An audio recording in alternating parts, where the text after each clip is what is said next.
radio that Sainz had aborted the lap, and so there Mhm. was a miscommunication on the radio, it sounds like, between the team and Isaac Hadjar, but the stewards don't discriminate whether it's the team or the driver that makes the mistake. It's the same penalty, so a three-place grid drop for him is unfortunate as he starts out of the top 10 after getting into Q3, but hopefully he'll charge back up there. Yeah, maybe a little wake up for the Red Bull teams there and need to be avoiding getting these penalties. Well, Ferrari get a double disqualification in China. Yeah. So yeah, it's getting tough. We're gonna just go over to Le Mans for some news from Tony Cowan Brown soon, which is incredible because Tony was doing her first visit for Le Mans. Ferrari have won that. Robert Kubica in the winning Ferrari, in the yellow Ferrari. It's Ferrari domination, really. Questions about the BOP there. But Robert Kubica is a driver that's a lot of Formula One fans think he was extremely quick. Could have gone into the Ferrari F1 team at some point. Just any quick thoughts on Le Mans, Tiggy, before we hear from Tony? I'm just worried that when Ferrari does well in another series, they might not do well in Formula One. So we'll see. Yeah, I'd love to see Kubica getting the recognition there and potentially being in the shout still. Who knows for being a test driver or third driver, or Cadillac needs some drivers and Kubica's got the experience and a bit like Wickens. We had the Wickens story yesterday, credible comeback from Kubica. But why don't we go over and hear from Tony Cowan Brown, who's got some big news about the hypercars that are coming to the World Endurance Championship. So we are at Le Mans, which is a very special place. 2 years ago, we celebrated 100 years of motorsport history. This is a place steeped in history, but it's also a place where the future is crafted every single day. And there are a lot of stories that have come out this weekend about the future of the World Endurance Championship. Number one, we are standing right outside the Ford Performance Hospitality. And Ford announced just this weekend that they are coming back into WEC in 2027. And they also announced that their chassis provider would be Orica.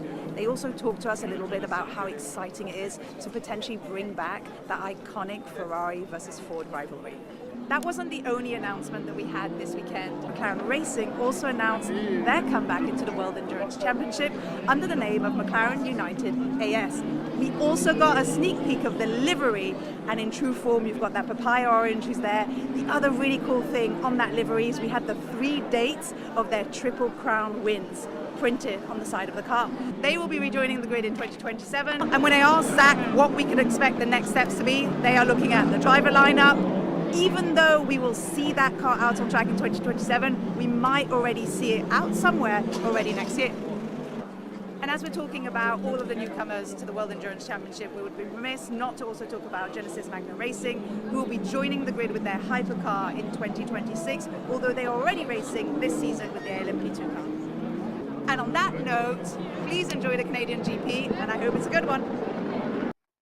I'm super happy for Tony. He seems like having the best time in Le Mans, completely an element. And yeah, 3, Ford, Genesis who are already getting in there. Jamie Chadwick's been doing really well from LMP2. And obviously McLaren, the big one, James Barkley going across heading that team. Zach Brown is actually in Le Mans, unless he's flown over overnight. So you can see where Zach Brown is kind of prioritizing things. I just want to catch up on the chats because I understand we're live everywhere. I think we're live on my channel now as well. So I can see Afif's in the Race into Live Discord saying Ella has been a beast this weekend. Yes, she has. Gaining the fans. And Frederick saying delighted for Kubica. And then hello everyone to my chat as well. You guys and girls know how it works.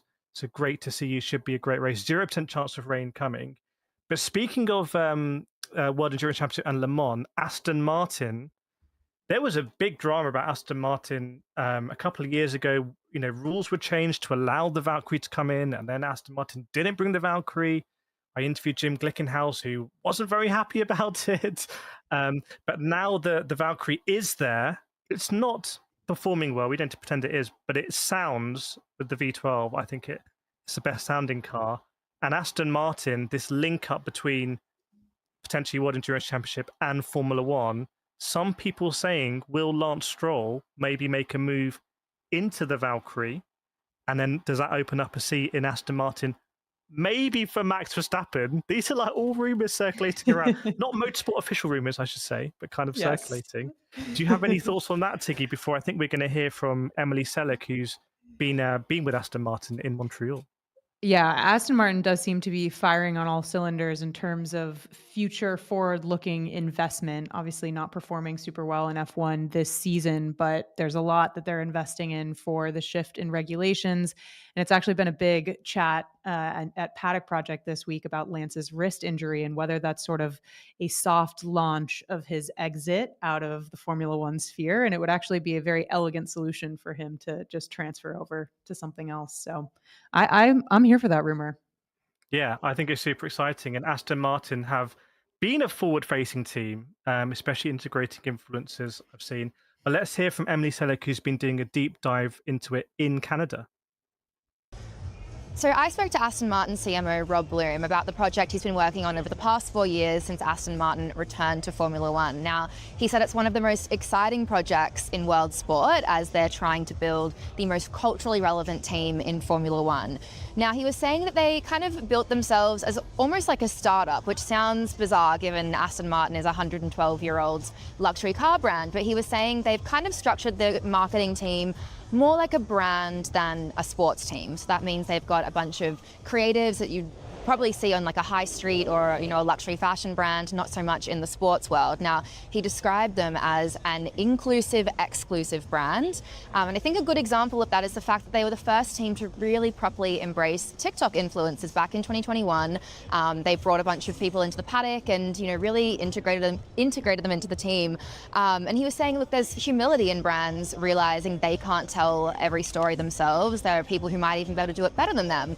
So there's lots of different things they've been doing, you know, lots of cultural crossovers. They worked with Dom Dollar in Miami on this 700-person set. They invited their fans. They're really looking to be fan first as they build the Aston Martin or I/AM community, as they're calling it. They worked on the Santan Cup football tournament in Monaco and also had this really interesting Rolling Stones collaboration that launched in London recently. He was saying that, you know, he thinks they're only just getting started and there's lots of exciting things to come. So definitely watch this space. Yeah, super exciting time to be an Aston Martin fan. It's a super cool brand, James Bond, all this kind of stuff. Doing the hypercar, the heart of racing. They do really well in GT3s as well. What are you seeing in Paddock Project, Tiggy, about Aston Martin? You seeing new Aston Martin fans come in or kind of older Aston Martin fan who re-energized? What's the vibe there? It's a good question. I feel like it's a little bit of both. I think come 2026, we'll probably see a lot more Aston Martin fans because I do think with the investment that we were just talking about that Aston Martin is making, they have Adrian Newey, they're going to have Honda as their engine manufacturer. They have this new facility, new wind tunnel, the whole thing. I think they're looking to be good contenders for the next series of regulations, but we'll see what happens with Lance Stroll. I mean, with his wrist, I know Canada is his home race. He's got a grandstand here. So anyone in those grandstands are really excited to see him racing this weekend. But yeah, we're going to see what happens. Dare I say slightly underrated, Lance Stroll, if you look at the junior career. Maybe not the most popular, but I'm just going to say it. But let's we're going to do some food chat in a bit, and I know everyone's going to enjoy it. I see Shelby G in Race Centre Live saying, my team of choice, Aston Martin. And Love Fernando that. Alfonso Racing saying, I enjoy to hear and watch Kireth and Tiggy as a team for the stream. Please keep continuing the streams together. We'll do our best. Thank you so much for joining us. We really appreciate it. But yes, it is time for food chat. And I'll tell you what, I'm not going to ruin this because I don't know how to pronounce this properly because I'm not Canadian. So why don't we go over to Christina Lee Mace, who's at her home country race in Montreal, who's going to tell us about what you can snack on in the paddock. Poutine is an absolute must-have for any Canadian race weekend, but how much do you actually need for an event such as this? Well, I went on one incredibly long walk to see how many places I could find that had this treat. In total, I found, make a quick guess now, 19 stands in the GA area, plus one in the paddock for a total of 20. That means you would find a poutine stand once every 218 meters on track. There's 1.4 stands per corner, 6.7 stands per DRS zone, and 1.5 stands per grandstand. Of course, yes, that's also one stand per driver. And where around the track are you going to find the highest concentration of these stands? In the orange zone with a grand total of 5 vendors that have poutine available. Now, is there ever such a thing as having enough poutine? I think we all know the answer is no, but the Canadian race certainly makes every effort to make sure that we can all have some wherever we need it. By the way, I absolutely love that, and I need that now for every race. Silverstone, I need that. Poutine or Poutin? How do we pronounce it? Let us know in the chat how you think the correct way to pronounce it. I mean, I trust Christina. She's Canadian, but poutine, the way it's spelled in French, to me would be poutine, not Poutin. Yeah, I don't want to cause another international incident, so I'm not gonna weigh into this one. Yes. Do you want to tell us about the first international incident? Yeah. I'm not. Let us know your phonetic pronunciations in the chat. I see Michael in chat saying greetings from Montreal. So let us know if anyone's actually at the circuit, and you can sample it. But I really appreciate all the photos there. It seemed of all of the stands. So that was awesome to see, and that's really cool because when you go to a circuit, for example, going to Las Vegas, which we're going to talk about later. Knowing those kinds of things is really important. I think it makes it less intimidating. But yeah, Michael says great accent. Was that to Tiggy, Michael? Let us know. Maybe Tiggy's nailed it. Maybe it was to Christina, who deserves the good accent. I'm not sure I deserve that. And how long to race start? About 15 minutes to go until race start. So bringing it back to Montreal, I'll tell you what we'll do. We'll show you that Motorsport have produced a great tour. They call it a circuit safari of the track. So we can do that. While we're doing that, let us know in all the chats where in the world you're watching from as well. So let us know where you're watching from. And you're going to get an incredible guided tour here of Montreal, which is the setting for the race today. This is the Ile Notre Dame, the man-made island in Montreal, where the Canadian Grand Prix takes place. We've got 4.361 kilometres and 70 laps of this circuit, the Circuit de Gilles Villeneuve. Let's take you on a little tour. It's a short run to the tight turn 1 left-hander, where you can expect the field to bunch up in the race, and then it's immediately into the slow turn 2 right. Let the car come to the outside, avoid any wildlife that might emerge here, and then try to carry the speed through the sweeping turn 3-4 chicane. Here you're going to be incredibly close to the exit wall. Don't scuff it, build up through turn 5 and hit the brakes for the chicane at turn 6 and turn 7. The circuit starts to speed up here. You've got DRS between turn 7 and the turn 8-9 chicane, one where you've got to nail the line and clip the curves perfectly to keep hold of the minimum speed. Then there's the acceleration zone towards the hairpin, one of the tightest corners on the calendar. Down to second gear, punch in the steering lock and try to get on the throttle nice and early for the long back straight. Here you've got plenty of chances to grab a toe with DRS and mount a pass into the hard stop before the turn 13-14 chicane. Get your braking zone right or you'll miss the corner, balance the curbs or end up in the Wall of Champions. And that's a lap of the Montreal circuit. Please don't hit any groundhogs on your way back to the garage.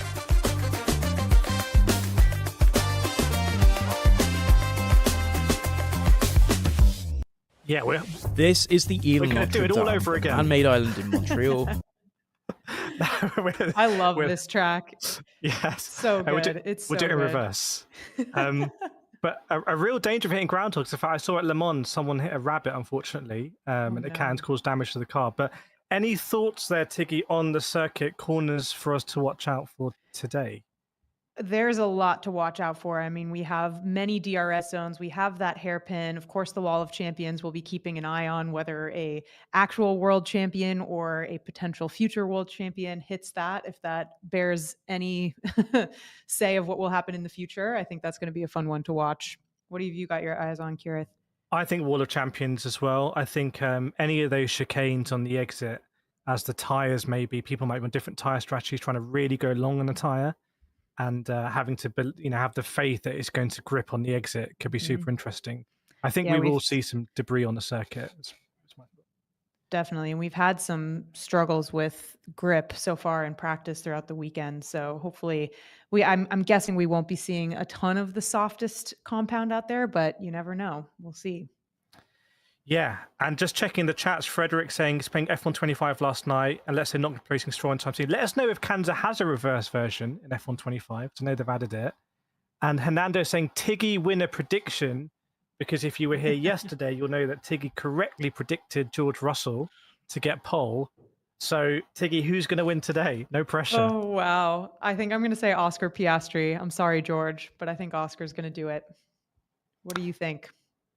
I'm still going to go with Max Verstappen. We know George Russell led here last year and it didn't quite work. And I feel like the Mercedes haven't always flattered on the race pace this year. But I'm very interested to see whether Oscar Piastri is going to blow everyone away, maybe undercut people. And Lando doing a charge as well. We haven't really spoken about Tiggy, but it's become a little bit of a theme. Lando having to do a bit of a charge in the race, work his way up. Yeah. Yeah, which isn't great for McLaren's strategy. You want to have two drivers up there to be able to kind of defend, help each other out, but that also poses issues when it comes to team orders and trying to manage that internal dynamic, which can be difficult. So yeah, we'll see how McLaren plays it, if they decide to split the strategy or not, but they're starting in pretty different spots this race. It'll be interesting whether on splitting strategy, Lando gets a better strat and actually jumps Oscar at some point.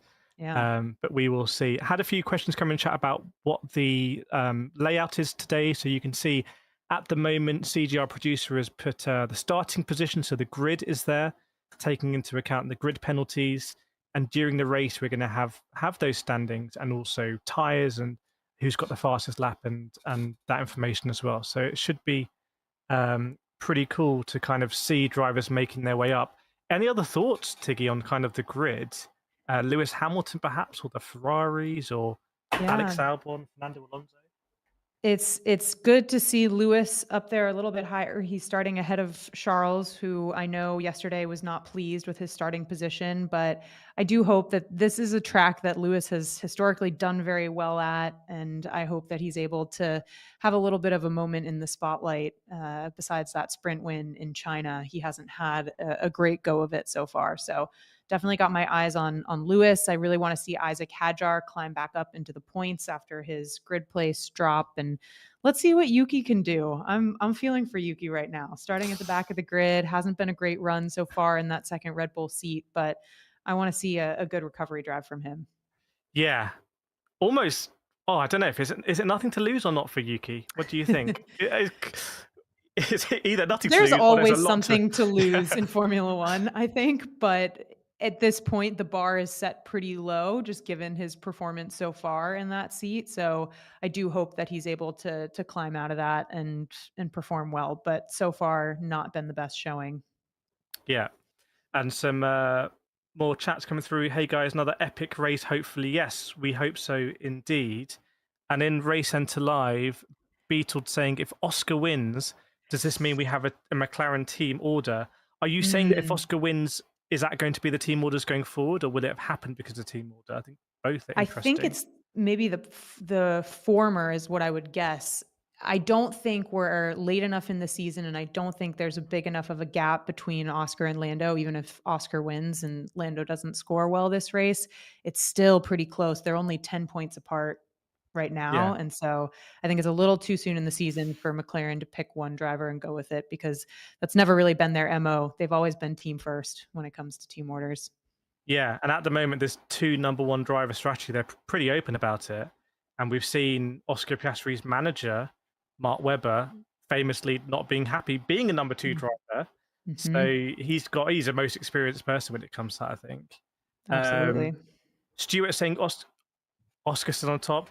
Also, Frederick saying Tiggy for FIA president. So that's coming. Mohammed Ben Sulayem, watch out. I have to say, Carlos Sainz Sr. or Susie Wolf would be a better choice. There was also some chat yesterday for CJ, our producer, saying CJ for United Nations Secretary General. So that's a big step up for CJ there, maybe. Or maybe it's easier, I don't know. Step down. But I see some questions in the chat about transfer predictions. We'll get onto that. But let's just stick on Oscar Piastri and his mentality, his approach, let's be honest, his refreshing nature of dealing with things. Emily Selick, again, has the inside line for us. So Oscar Piastri is currently leading the championship. He and his teammate Lando Norris are clearly, the favourites to take home this whole thing at the end of the year. But I think it's been interesting to see, Oscar is kind of disarmingly, cool, calm and collected. He's a character that we haven't seen on the Formula One grid, if not for a long time, maybe if not ever.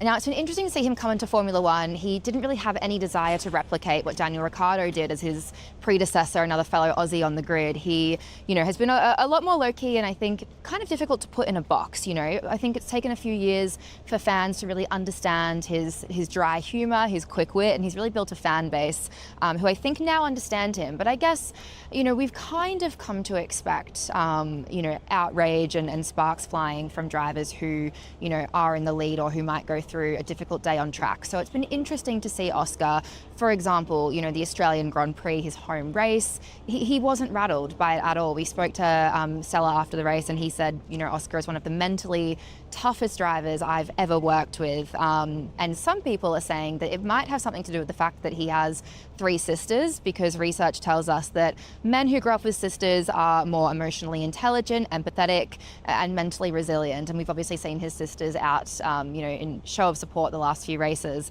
But I think he's definitely proof that, you know, softness does not equal weakness, and you can still, you know, be empathetic and emotionally intelligent and come out here and absolutely, you know, kill it on track. So looking forward to seeing what the rest of the season holds for Oscar. Super interesting report there from Emily. I mean, I just want to ask Tiggy, what's the vibe like in Paddock Project with Oscar? Yeah. What's it like? People love Oscar generally. I think we also have a lot of Lando fans, but McLaren fans in general. I think McLaren especially, and I credit Zach Brown for a lot of this just in terms of their presence, especially in the US, and how many people are such big fans of McLaren.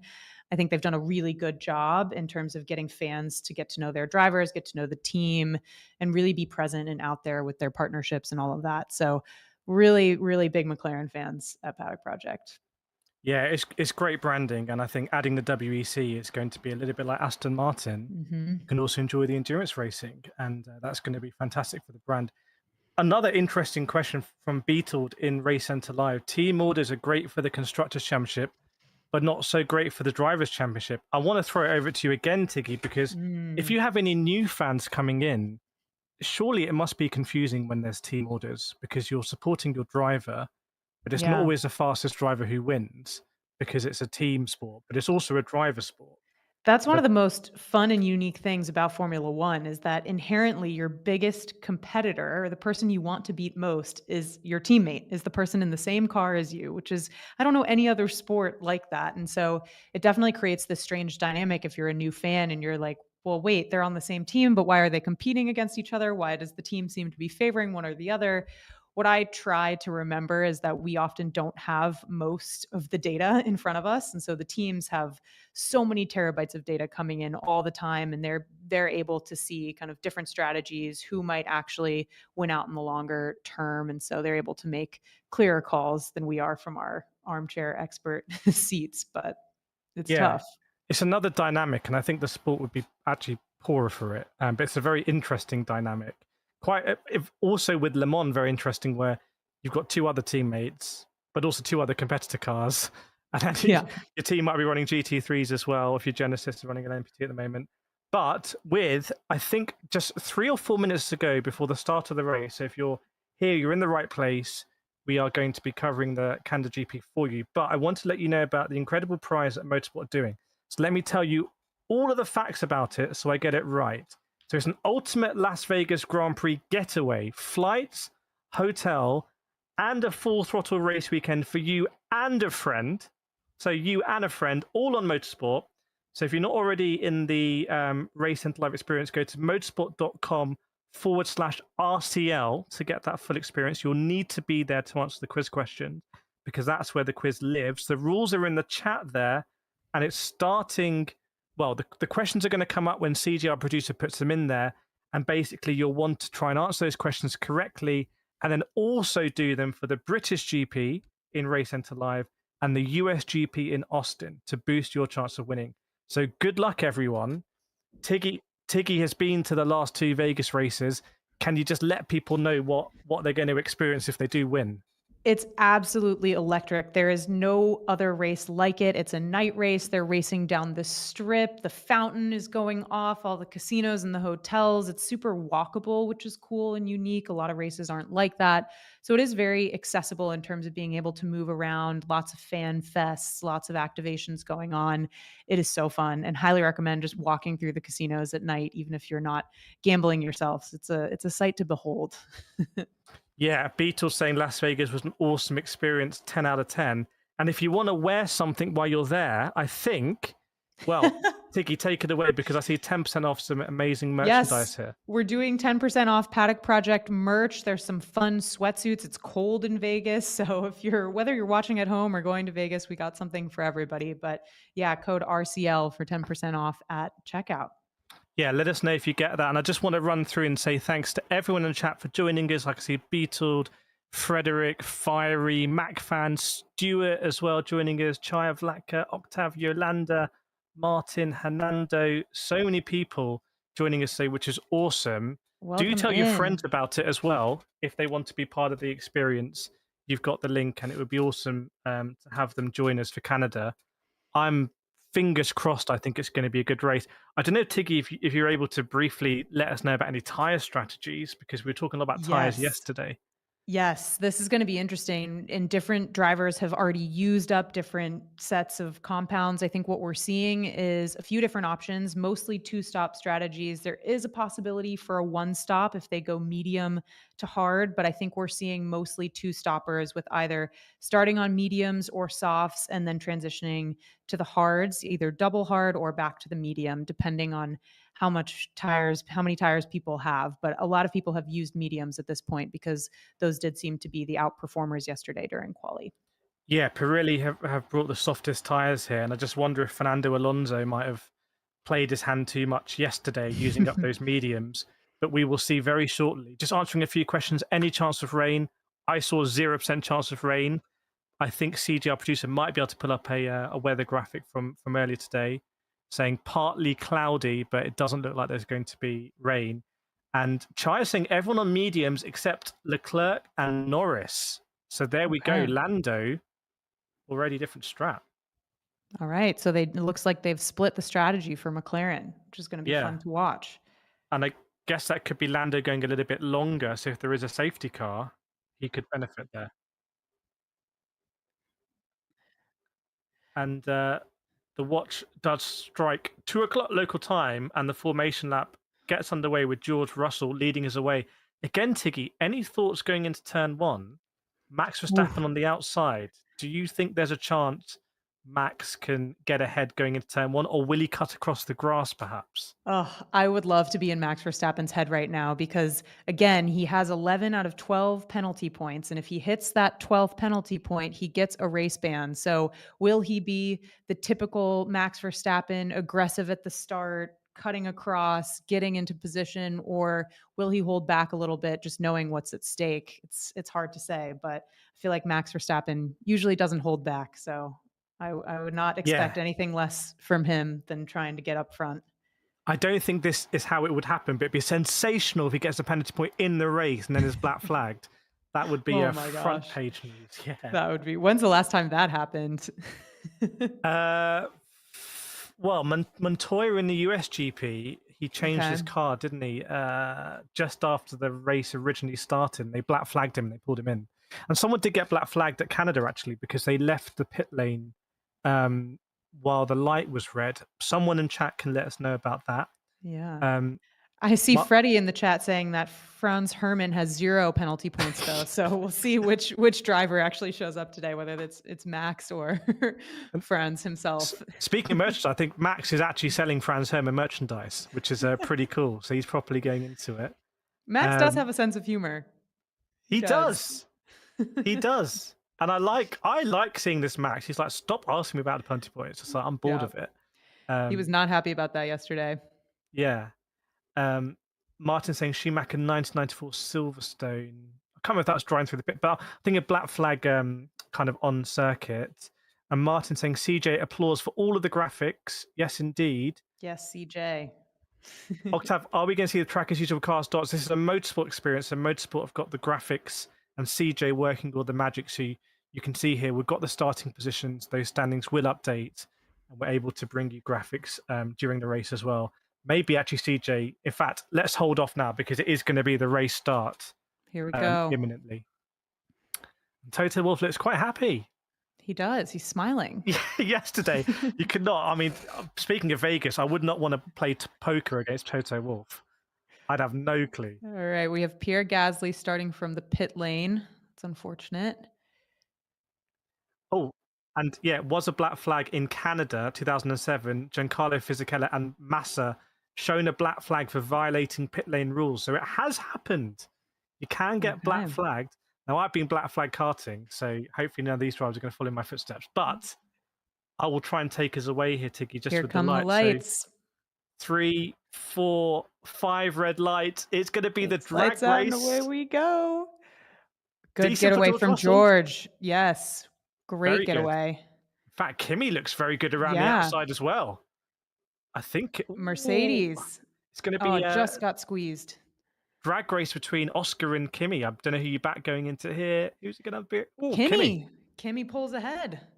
Wow. So that was pretty nice between Kimi and Oscar. Good fair racing. And Kimi's gone from, was it 4th or 5th? But he's gone up to 3rd now. Great. So, he did start on the 2nd row, I believe. So I think he started 4th. Yeah. So now up into 3rd. Not a great start for Oscar then. No. And Lando Norris on the hard tyre. I just wonder whether he's going to get under pressure here. Yeah. And so some far side by pretty side. Clean, except we've got a Williams in the grass. Yep. Dodgy rejoin, I'd say. I think the stewards might investigate that. I think he kept his foot in and caused absolute carnage on the exit, and that's continuing into the hairpin. Oh. 3 wide. So far clean. Look at Yuki Tsunoda back there in that Red Bull. It's strange to see one Red Bull at the front, one at the back. I know. A sandwich, a Red Bull sandwich, if you will. Yeah, and everyone's in it. It's a big sandwich. We do have the leaderboard live on the side here, so we're going to start to get data coming through. And the tyres as well, I can see. You see more runners down there, not in the top 10, starting on that hard tyre. That's going to be interesting for sure. Yeah. We'll see how that tyre does. They'll obviously be aiming to go long. Yeah. Let us know in the chats who you think is going to win this race at this point. I'd be very interested to see, actually, because so many different strategies, so many different cars looking strong, and drivers mixed up, I would say, in the top 10. So do let us know who you're backing. We have Hulkenberg up 2 places, up to P9, coming off a great last race. So Hulkenberg, I'm buying that stock for sure. Yeah, Audi stock, Hulkenberg, Audi world champion. Get the t-shirt just in case. Could happen. Seeing in the chat, Cade Drisk 12 says Max is favored in Vegas right now. Okay. Is that in Vegas? You actually in the casino in those live sports betting? Because that's now a proper Oscar intel. is favored, even after he dropped to 4th. Wow. Okay. Yeah. Max is under a second to George now, so he is within DRS range. Maybe people think Oscar just has that long-term pace and actually it doesn't matter at the beginning. But that's a really, Verstappen catching now with DRS. What do you think, Tiggy? Back straight this lap even? I don't like Max having DRS for George. He's also just set the fastest lap. So I think George might be in a little bit of trouble here, but I think what is helpful for the Mercedes is that both of them are up there so they can kind of help each other, ideally with strategy, with some defense as necessary, especially as we get into the pit stops. But yeah, Yuki is not in a position to help Max right now. No, definitely not. Fiery saying, I think Muscle might win the Canadian GP. Lyra saying Oscar Piastri. Mac fan feeling George. Mac66 saying safety car going to get the headlines. Well, we will see. Interestingly, Tiggy's back George, I've backed Max, and these drivers are battling 1 and 2 at the moment. I'd love to see George just defending lap after lap. Oh, so it'd many be amazing. Stories. Be amazing. He is a good defender, and as he said in his post-race interview yesterday, or post-quali interview, he has more points to play with on his penalty, on his license. Yes, and Max did not like that, I think it's fair to say. But he's not wrong. Max and George to go from enemies to lovers, and that's a hell of a storyline that I would also love to see. And how might they become lovers? I'm curious. I don't know. I mean, is that the F1? You have to let us know how the F1 movie goes at the premiere, Tiggy, because maybe there's some kind of storyline there we can weave in. I know. I love that. But Verstappen's still second, not able to catch in the DRS. I did see that they were quick in the speed trap, the Red Bull. But maybe charging ERS or something here and just biding his time. Yeah, there's no rush for him right now. And this is a track where you can get overtakes done, so he has multiple opportunities. To be brutal, Tiggy, would you hope Antonelli would be putting a little bit more pressure on here, given George is Yes. in P1? He's already back 2.6 seconds, it looks like. So yeah, I would hope that Antonelli would be staying closer to Max than he is, especially to help George out as necessary. Yeah, I guess if they do fight, then that gap might evaporate a little bit. But these guys are two world-class drivers. In fact, Verstappen not really getting super close in the DRS, I would say. Not super close, but it's down to 0.5 about in terms of gap. Yeah, even with the double DRS, at the end of the start-finish straight, he's maybe 0.3 or so, I'd say, behind. Yeah. This this Mercedes could be difficult to overtake. But let us know what you're thinking in the chat. So it's a fully interactive experience. And we will be, or CJ will be putting up those quiz questions during the race as well. Yeah, we'd expect the medium drivers to box first as well, Tig. I wonder what that might do with the cascade. For example, can Piastri try and do an undercut here? If there's going to be a gap between some of the hard runners, I don't know. You don't want to end up in traffic. Exactly. I'm seeing Alonso is hitting some purple in microsectors. Okay. Alonso, P6. On that medium. Still looking fast on that medium. Yeah, ahead of Lando on the hard tyre. Mm-hmm. And looks like, I mean, you let me know with the sectors, but potentially dropping Lando or Lando not all over the back of him? No. We actually don't have very many people within DRS at this stage besides Verstappen, at least in the top, I don't know, 8, 9? Yeah, I wonder if that's deliberate with cooling the tyres or not wanting to be that close in the dirty air, because that is interesting. I would expect to see some DRS overtakes pretty early on, but I'm not sure we've seen any that I've seen on camera, actually. No. Martin saying overtaking is an art. Look at Jos the boss at Canada 2000. So Max's dad knew how to do it here. Maybe Max will take a leaf. And Fari saying it seems like Piastri is really going to conserve his medium tyres. Maybe go long. I don't know if we know, Tiggy, just how long he might go or when we expect that window potentially. Yeah, let's look into that.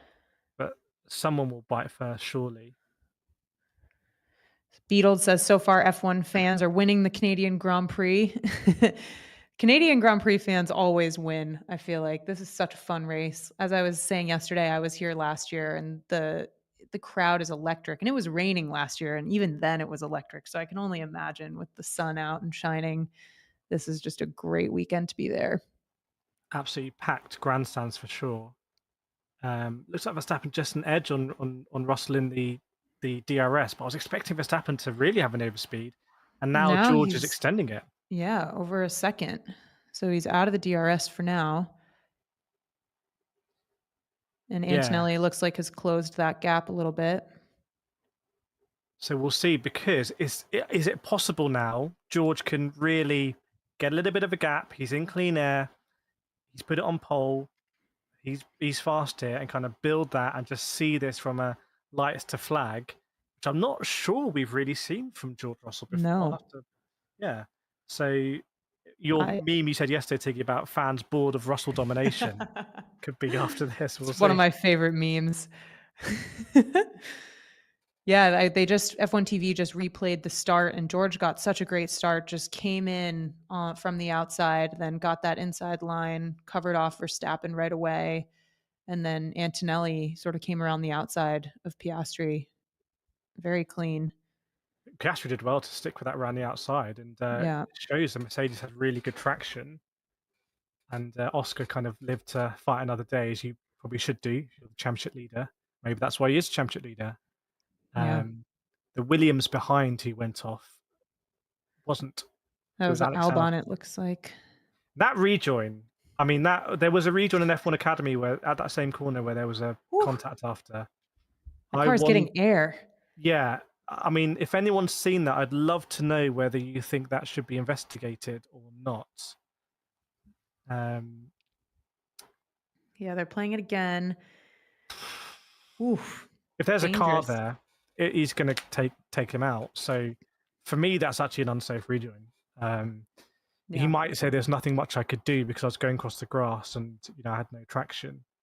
But I'd be interested to hear people's thoughts. Beetle saying Albon with the really expensive lawnmower. Yeah, just spotted a patch that needed He's doing. just testing the bodywork. He wants to make sure that it's really on there this time. Yeah. So just a little recap. George Russell is leading the Canada GP. Verstappen is 1.5 seconds behind him.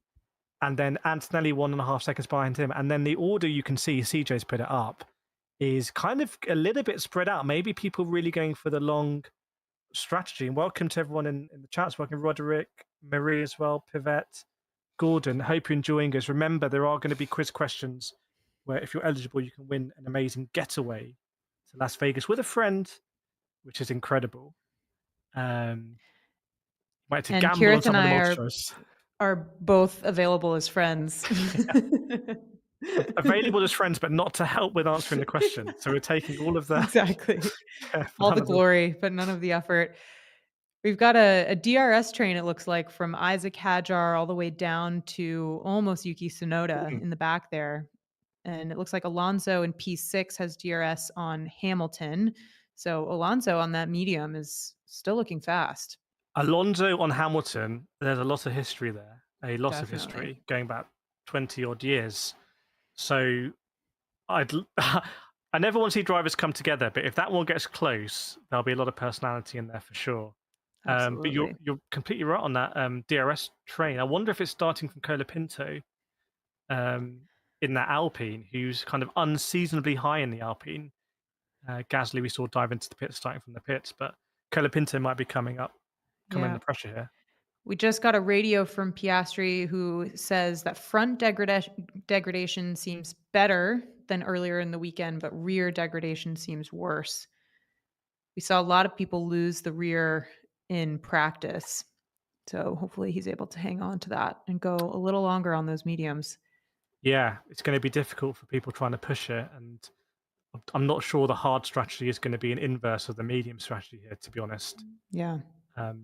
So we will see. Looking at the bottom of the order, Tiggy, we've got Liam Lawson all the way down in 19th. Just feel like I want to see more from Liam Lawson, but it just doesn't seem to be coming really. All the way down there when Hadjar's in P11.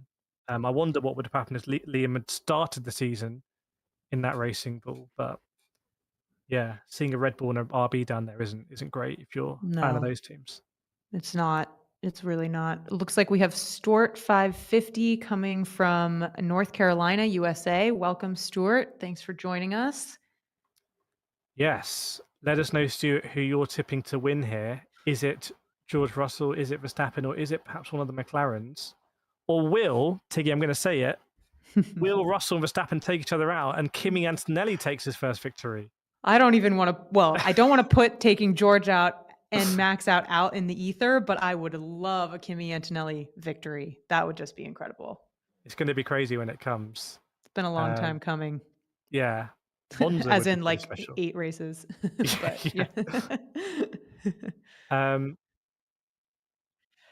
MacFan81, greetings from Ireland. Thank you for joining. Looks like we have an Oscar Piastri fan in the house. Yes, very nice. We've got Kimi Antonelli has DRS on Max Verstappen now. 0.9 seconds. Mercedes 1-2 coming in the equation now. That's going to be interesting. That would give Toto something to smile about. And we've seen that Mercedes looks slippery, and Verstappen on the radio saying his tires don't feel good, feel very fragile. But I never take it at face value what Max says. Almost sometimes I think it's the opposite. That's code. But let's let the timesheets speak for themselves. I mean, Kimi is charging 0.5 seconds now behind Max. It's possible that Verstappen has overheated his tires slightly. And that's actually because he was one of the few drivers that was very close in the slipstream. And George has now pulled a 2.2 second gap on Verstappen. Norris overtaking Fernando Alonso out of the hairpin. Comfortable move. So again, we saw Alonso pushing. And now Lando's bided this time and come back. So I feel like tyre degradation is going to be absolutely critical here. And what tyres you have in the bag, so to speak. Queen Bee checking from Dallas, Texas as well. Welcome, Queen Bee. A Texan. Hopefully you'll be at Austin, or you have been at Austin. Stuart let us says, would know. love Stroll for the W, sentimentalist for home country. I do agree on the home country race wins or podiums. I think there's nothing quite like that. Yeah, I think if Stroll does get a podium, I think I'd love to see it at Canada. I feel like that's where he's going to get the best reception. But he's done some incredible things in F1 in the past, in the rain particularly. But right now, he's in 18th.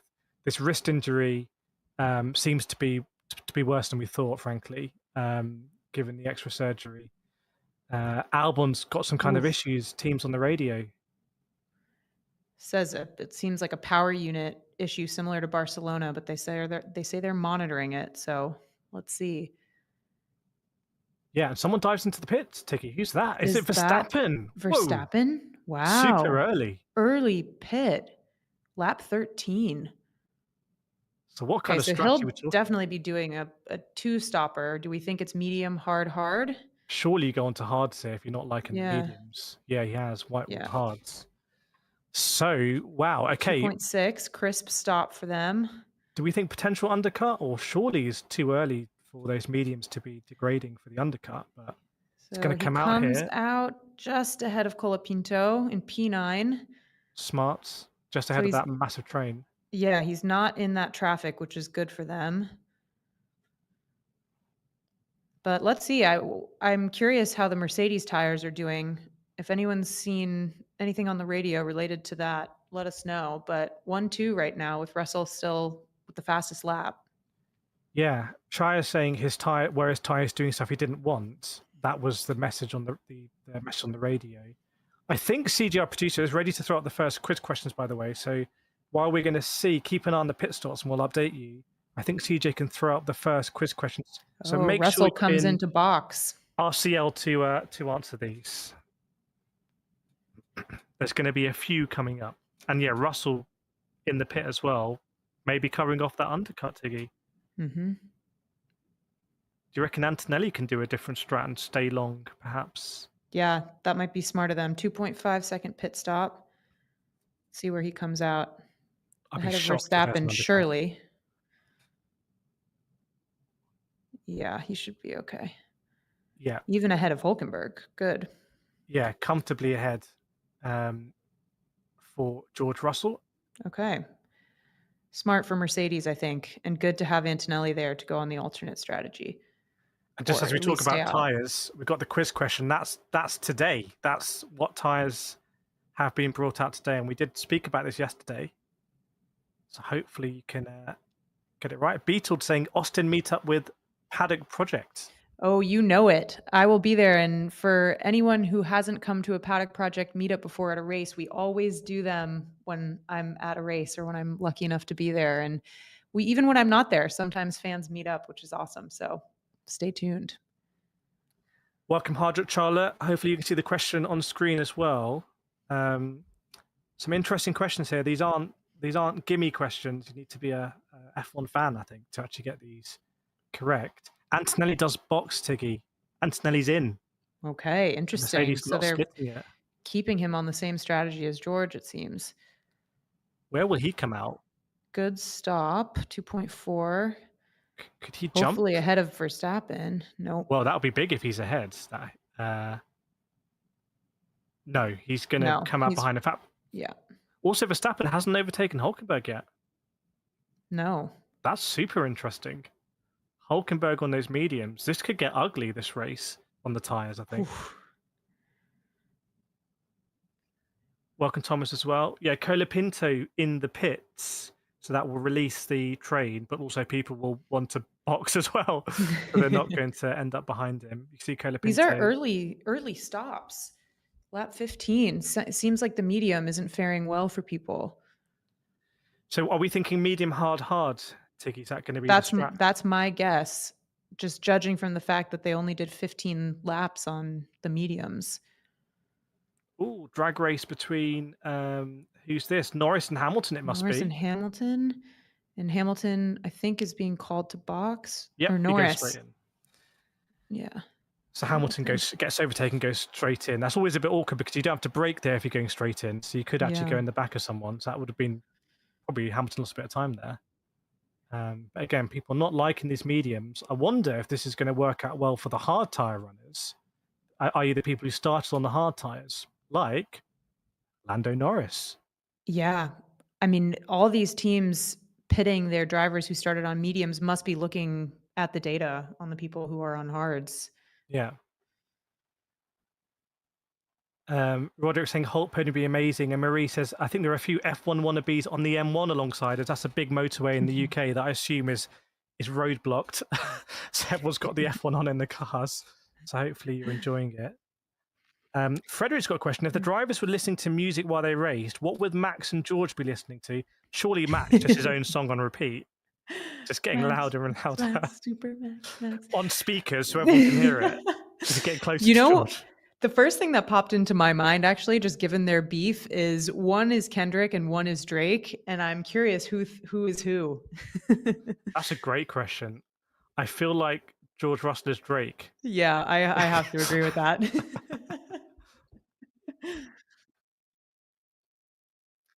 We be friends. CJ says, "Why can't we be friends?" Well, someone said from enemies to lovers. Wasn't even enemies to friends. It was just all the way. So, yeah, that's Formula One, sure. So, Piastri's All right, Piastri boxed. dives in. Hulkenberg running P5 on that medium. Yeah, and Stop maybe the he can do count. some magic. You were saying yesterday, Tiggy, about Sergio Perez, being the obvious driver of Cadillac. Back in the day with even McLaren back in the day used to drive for, and Sauber, he would do magic on those hard tyres in particular. Yeah. So The tire Nico whisperer. yes, just gently whispering. Yes. No, I'm excited for Nico. I do hope Audi comes in strong.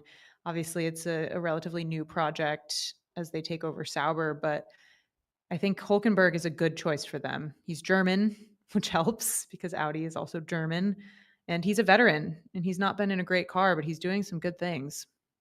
Yeah, astonishingly highly rated. Many people have told me if he was shorter, he'd be a world champion. Wow. It comes down to that. Are you going to It be able might to not catch? Sorry, bode go on, well Tiggy. for George. As Yeah, the tallest driver on the grid, I believe. you were saying when you interviewed Alex Albon, he was also he can't Yeah. partake in the Canadian delicacies. Of poutine or poutin. Yes, still let us know. Getting lots of questions in my chat about the live format. This is a partnership with Motorsport. This is Race Centre Live. So we've got a CGR producer who's throwing up all of the graphics, and there is a giveaway as well to go to Las Vegas as Max Verstappen does go past Hulkenberg. And yeah, Frederick reminded me Motorsport are sending me to a NASCAR race, which is insane. I'm just going to go So full on cool. hot dog, beer in the stands. I want a big hat. I want a big Which finger. one? Well, we'll see. Anyone. I'm just super excited. Like, I want to be by the fencing and go. That's like a real bucket list thing for me. Same. CJ, my producer, have I pork rinds? Have I pork scratchings? I'll go to a pub in the UK and get pork scratchings. I don't know what pork rinds are. Okay, that's. I don't know what either of those are, but I would love to go to a NASCAR race. That's definitely a bucket list item. I think like Christina Lee Mace tested all of the poutine stands. I'm going to have to test all of the pork rind stands. Please report back. Yes. But back to the race. Lando Norris is in first place here, sensationally, and Oscar Piastri's in P6. Obviously important to say that Lando hasn't boxed yet, but he's going to go long. And if there's a safety car now, Lando and Charles are quids in. CJ's got the stats up there, the leaderboard, lap 19. I also believe that the safety car percentage here is really high. It's something like 88%. So we have a very good chance of getting a safety car here. Because as we said yesterday, the walls come at you fast here. And we do, of course, have the wall of champions. Yeah, and we've seen it in recent times.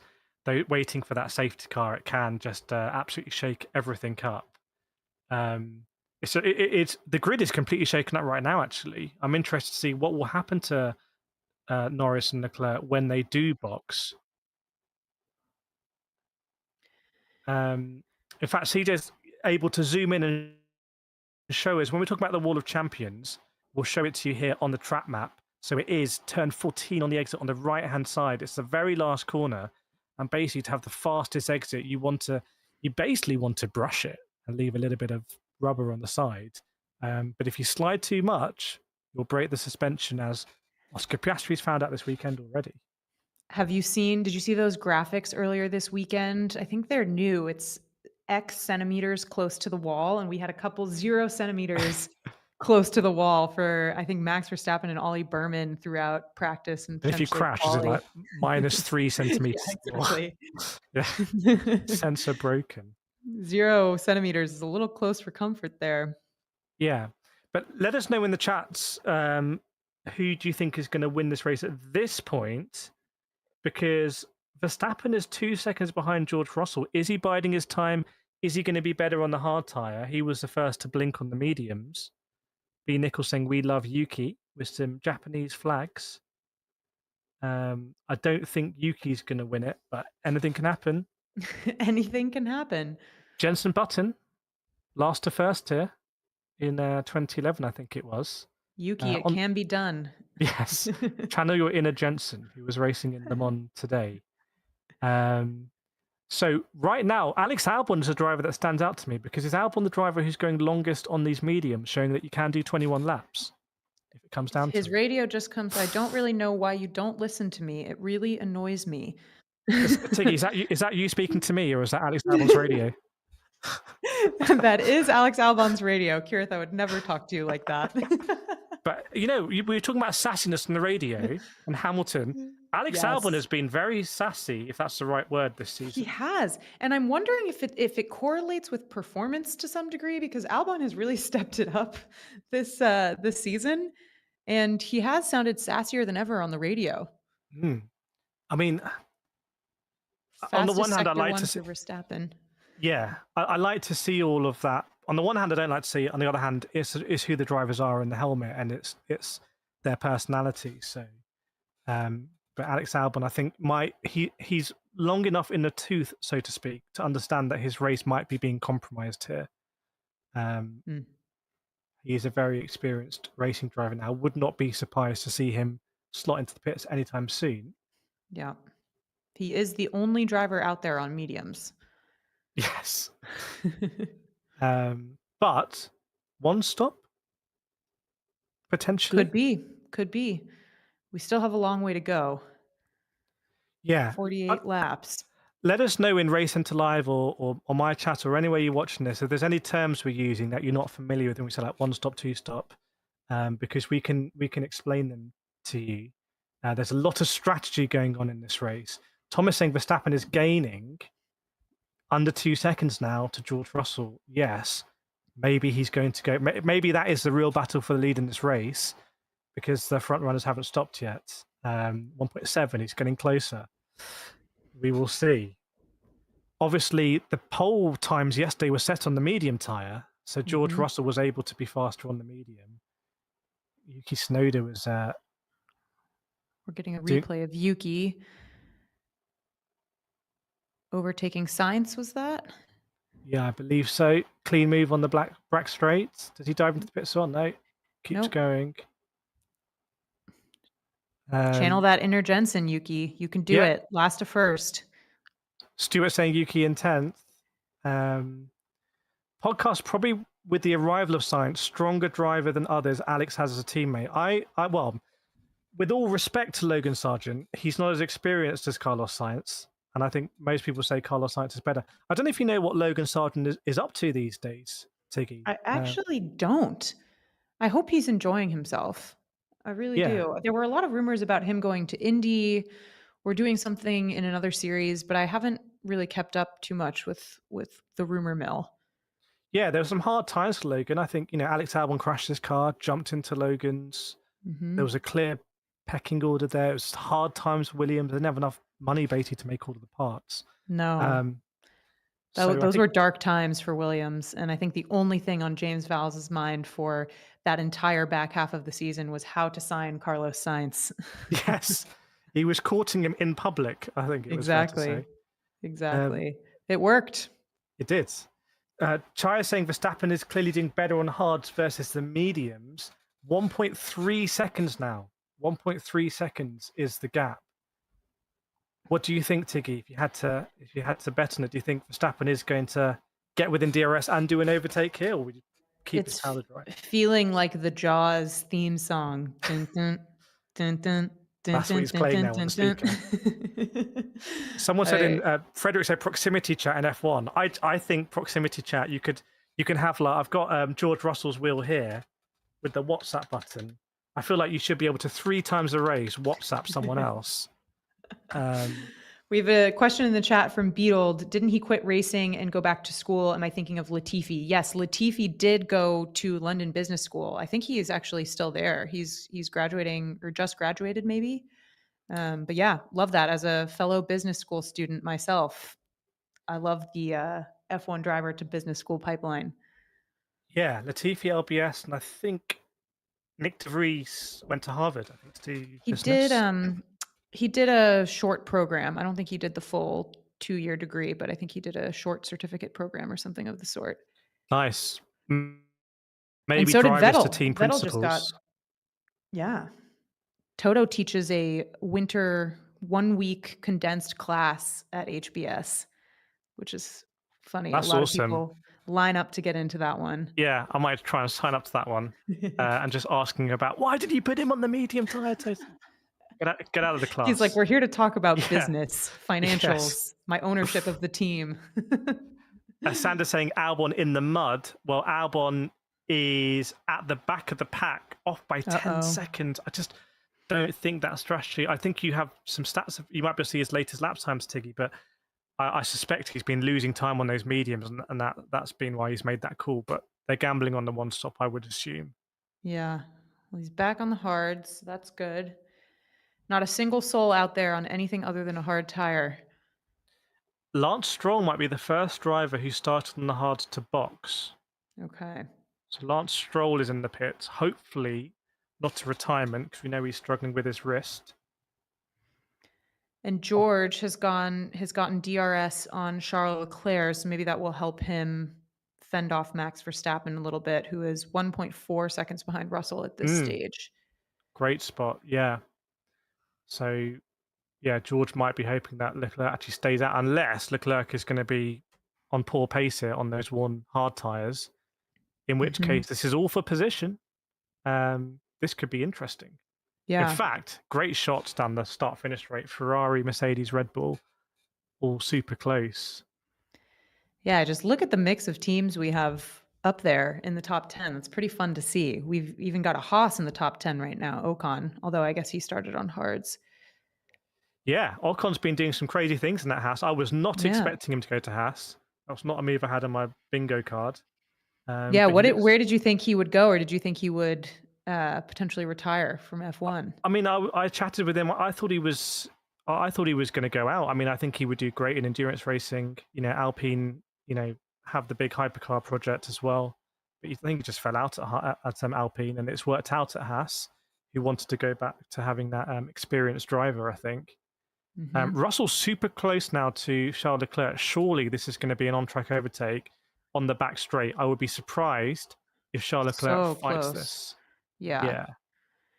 But what would be helpful for George is if Leclerc puts up a little bit of a defense for Max, extends that gap. Oh, right. Charles Leclerc double DRS, remember? So Russell's ahead going into the Wall of Champions, not in the Wall of Champions, but now, you keep the DRS, so it's not. So that means that Russell is going to zoom ahead. Charles Leclerc is. Do you think it's going to be really interesting? The guys on the hard tyres, they can see whether they can try and do a one-stop. It's easier for them to convert. Absolutely. Seeing some more people pop in the chat. Daviti, hello.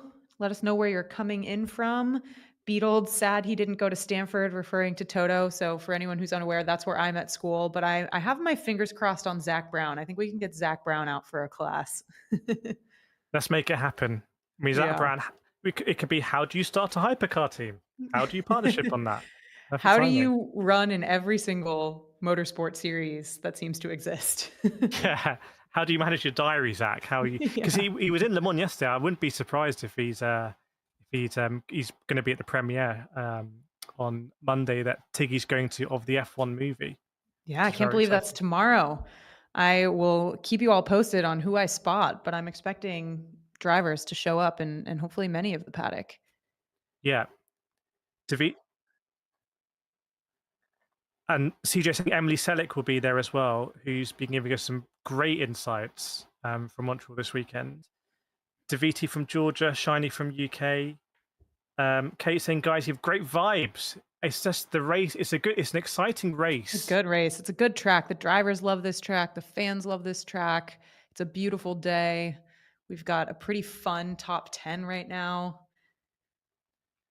It looks like Verstappen isn't making his way past Charles Leclerc quite as easily as George Russell did, which is interesting. So this is, I think, what George had hoped for, is getting by Leclerc, Leclerc putting up a little bit of a defense, Russell being able to extend that gap.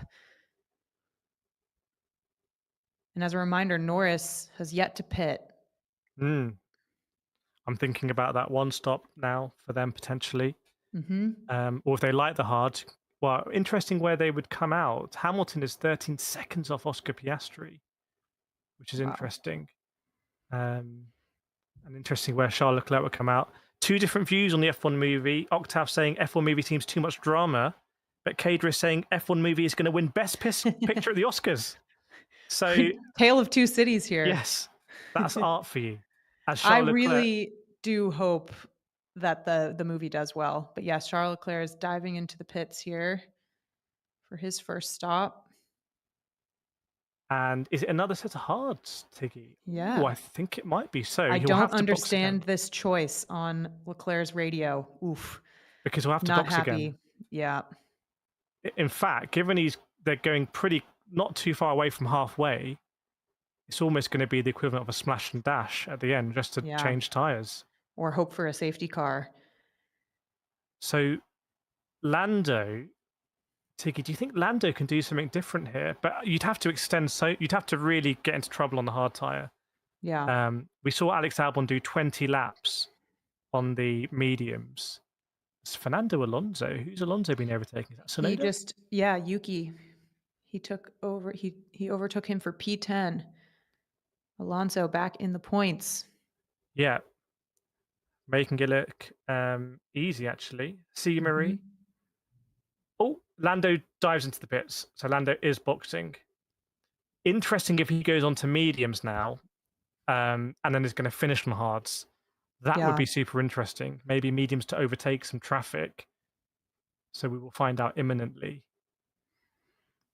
Well, the natural order seems to have been restored at the top. It 2.2 seconds. Medium tires, It's mediums. Tiggy. Wow. So alternate strat to Charles Leclerc. Charles Leclerc was saying, I don't understand why we're on this tire. This could be a Ferrari strat moment. Yeah. Or it could be 4D chess. But so Lando is going to. This is a really interesting question: is how many laps does Lando do on this tire? Is it just like you do 10 laps or so? When they started, the ones on the mediums only did about 13 to 15 laps. So let's see how long he goes on that. But he is now right behind his teammate, Piastri P4, Norris P5. Yeah. He is the next car behind Oscar Piastri. So again, Lando's done that charge. Piastri lost out at the beginning of the race with Kimi overtaking him. So Piastri went down to P4. This seems to have been a good strategy call for McLaren starting Norris on the hards because he's gained a net 2 positions, right? He started P7.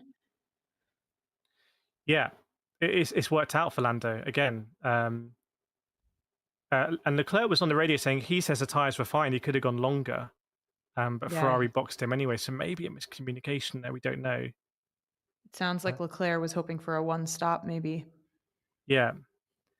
Sander is manifesting Kimi acquiring a podium, which makes it sound like it's a transaction. But we'll see. I would like to acquire a Kimi podium. So it's an auction. But Kimi is in P3 at the moment, and in a really good position actually. If something is to happen at the front, it's. As you said, it's as we were, right? And Verstappen's just 2 seconds behind Russell. Does he have it in reserve? Is he biding his time? I don't know. But he's there or thereabouts, 2 seconds. It's close enough to keep George honest. And we've got Kimi about 2.7 seconds behind Max. But Piastri setting the fastest lap here, so maybe the we'll see a bit of hards. a charge from him. Do we think Lando on the mediums might set some blister? Because he's the only driver right now on track on mediums, so I'd expect to see fast times from Lando. I'm sure that's what they're hoping for. Maybe they'll remind him to use his braking references like I did yesterday. Remember to brake, Lando. One way, well, a very quick way to not be in good graces with your driver. Yes.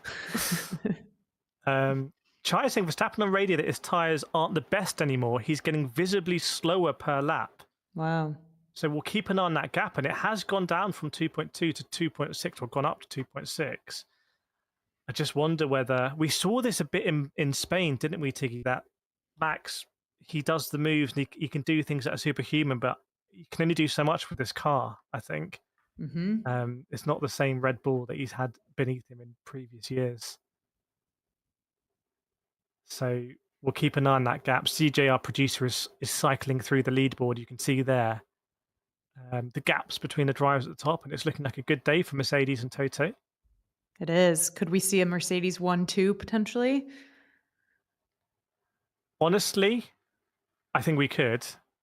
And I would actually love to see that. I think it'd be great to see Russell and Kimi on the podium as kind of Russell, as you said, growing into this lead driver, and Kimi just being a bit more carefree, maybe. Definitely. I think is a great combo. And it keeps constructors exciting because obviously McLaren has charged ahead in that championship a bit, but the race between P2, P3, and P4 in constructors is very tight. Let us know in the chats if you want to see Kimi get on the podium here, because he's in that position right now, but you'd have to defend from, I don't want to say world champion-elect, but current leader in the world championship standings, Oscar Piastri, and Tiggy, Lando does now have the fastest lap on the mediums. I mean, doesn't seem like he's making that much up, though, in terms of time. Maybe Piastri is also just charging. Yeah, conventional wisdom would say it's better to be on the fastest tire near the end of the race when you've got low fuel to make the most of it. And that's actually what Charles Leclerc is going to do. So it's very interesting who's on a better strategy, Lando or Charles, and where it comes out. Verstappen, I'm really worried here for Max. I have to be honest. 3.4 seconds now is the gap. Maybe he's having to overdrive it in a way and overheat the tires. I don't know. Ooh, we had a little moment from Ollie Berman there, but he saved it. Yeah, it looks like a dirty air moment coming into the grass. Turn 8, perhaps. Not doing a full lawn mowing like Alex Albon. No. Alex Albon had that covered. Yes, it's already done. Ollie it's took already a look done. Actually, I don't need to do it. That's actually a novelty idea for anyone. I'm sure they must do it. F1 themed lawnmowers, where it's like an F1 car over the top. I'd buy it. I would buy that too.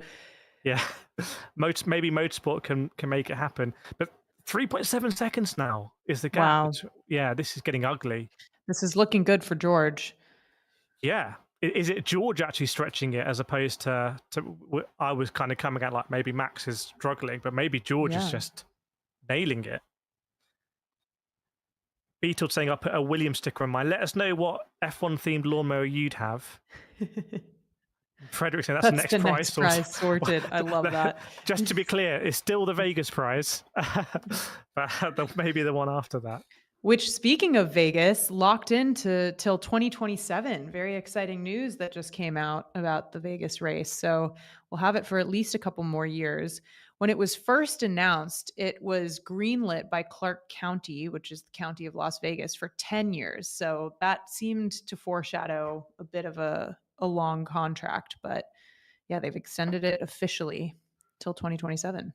Yeah. Good to see that. I'm sure we'll see some more Las Vegas branding as we do, I think, have at the hairpin to remind people. And at Silverstone as well, over the gantry, it says Las Vegas. So maybe some people get confused and think, hang on, I thought I was at the British GP. It says Las Vegas. Where am I? Lando Norris has just set the fastest lap on the mediums. Sky Spider Girl saying the Alpine and Kick are already lawnmowers. Why not just get those? Well, that's very harsh. But Hulkenberg and Gasly Fair are point. battling. Yes. Fair point. Maybe if you come last in constructors, F1 give you the wooden spoon as you get a lawnmower. I got an interesting question here, Tiggy. Do you guys think the tyres have helped the quality of racing this year or not? Definitely speaking a lot about the tyres and the softer compounds. I think the verdict so far on the C6 is that it's not a great tire. I mean, there's a reason that we're not seeing it all. We haven't seen the soft much at all this race. So I think there's a reason for that. They've gone one step softer from last year for this race. But yeah, I'm not sure. I think in some sense, Pirelli has done us a favor, and the softer tires have given us a little bit more drama or something to pay attention to, but I'm not sure it's delivered maybe as much as one would hope. I think it's really tough for Pirelli. Like, I remember Silverstone a few years ago when they were getting loads of punctures, and that's not a good look for Pirelli. So No. they want the tyres to be durable. F1 want them to. It's a real science. I think it's impossible to get right. So they're in an impossible position. Gasly being told to swap positions with Colapinto. Whoa! Team orders, and they're sitting in 15th and 16th. And just to be clear, that is Colapinto being team orders. Colapinto go ahead of Gasly. Yeah. So maybe Flavio's been on the phone there.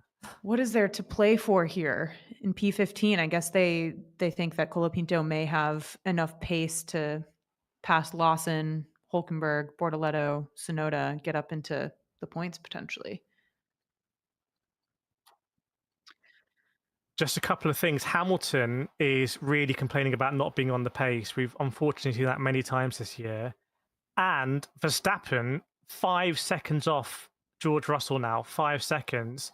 And that margin could get worse and worse every lap. I think CJ, our producer, is going to be able to put some more quiz questions in. So remember, if you want to enter these, the link is motorsport.com/RCL.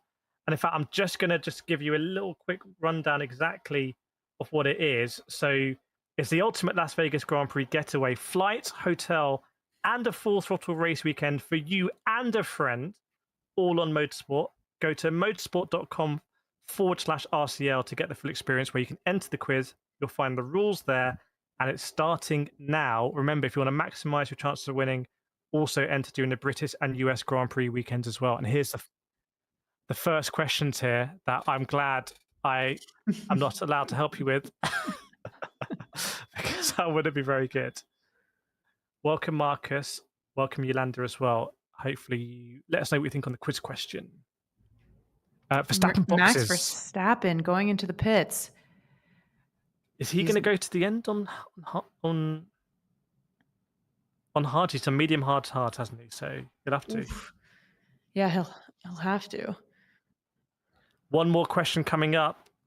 Good luck to anyone who's entering. Someone will be going to Las Vegas, and your friend as well.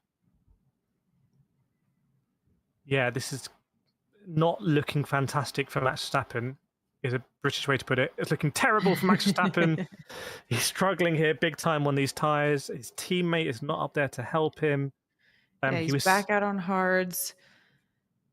And yeah, I mean, he has 32 more laps to go, so that's a long distance. He did box early, but it was still a relatively short stint on the hards, it felt to me anyway, as we've just gone past the halfway mark. Here's another question. Which driver overtook...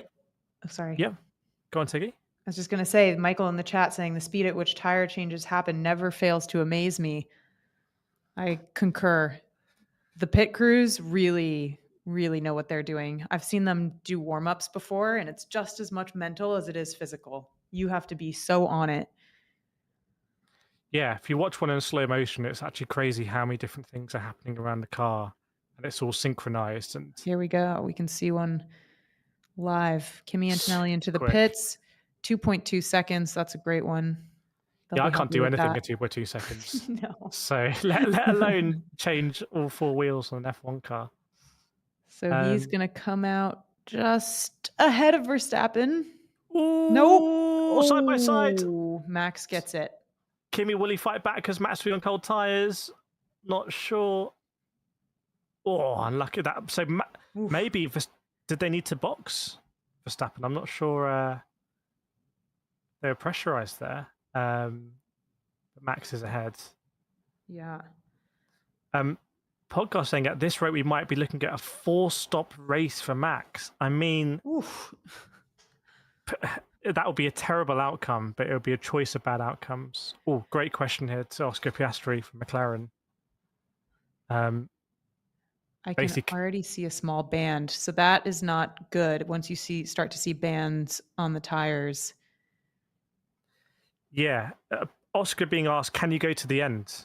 Actually, because he's gone mediums to hards, and he's talking about a band of graining there. So that's interesting to know. Going to the end is a possibility, because Verstappen's not going to the end. So what happens if Russell needs to box, but Piastri can go to the end?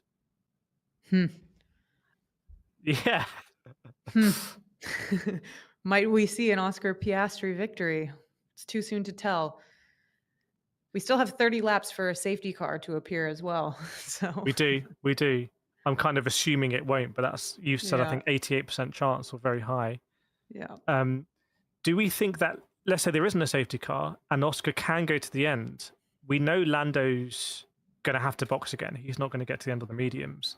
So that could be quite a big strategy differential between Oscar and Lando there. I wonder how long Lando is going to go on these mediums. He's been out there for several laps now. ClickRock saying Tsunoda's still on the first set of tyres.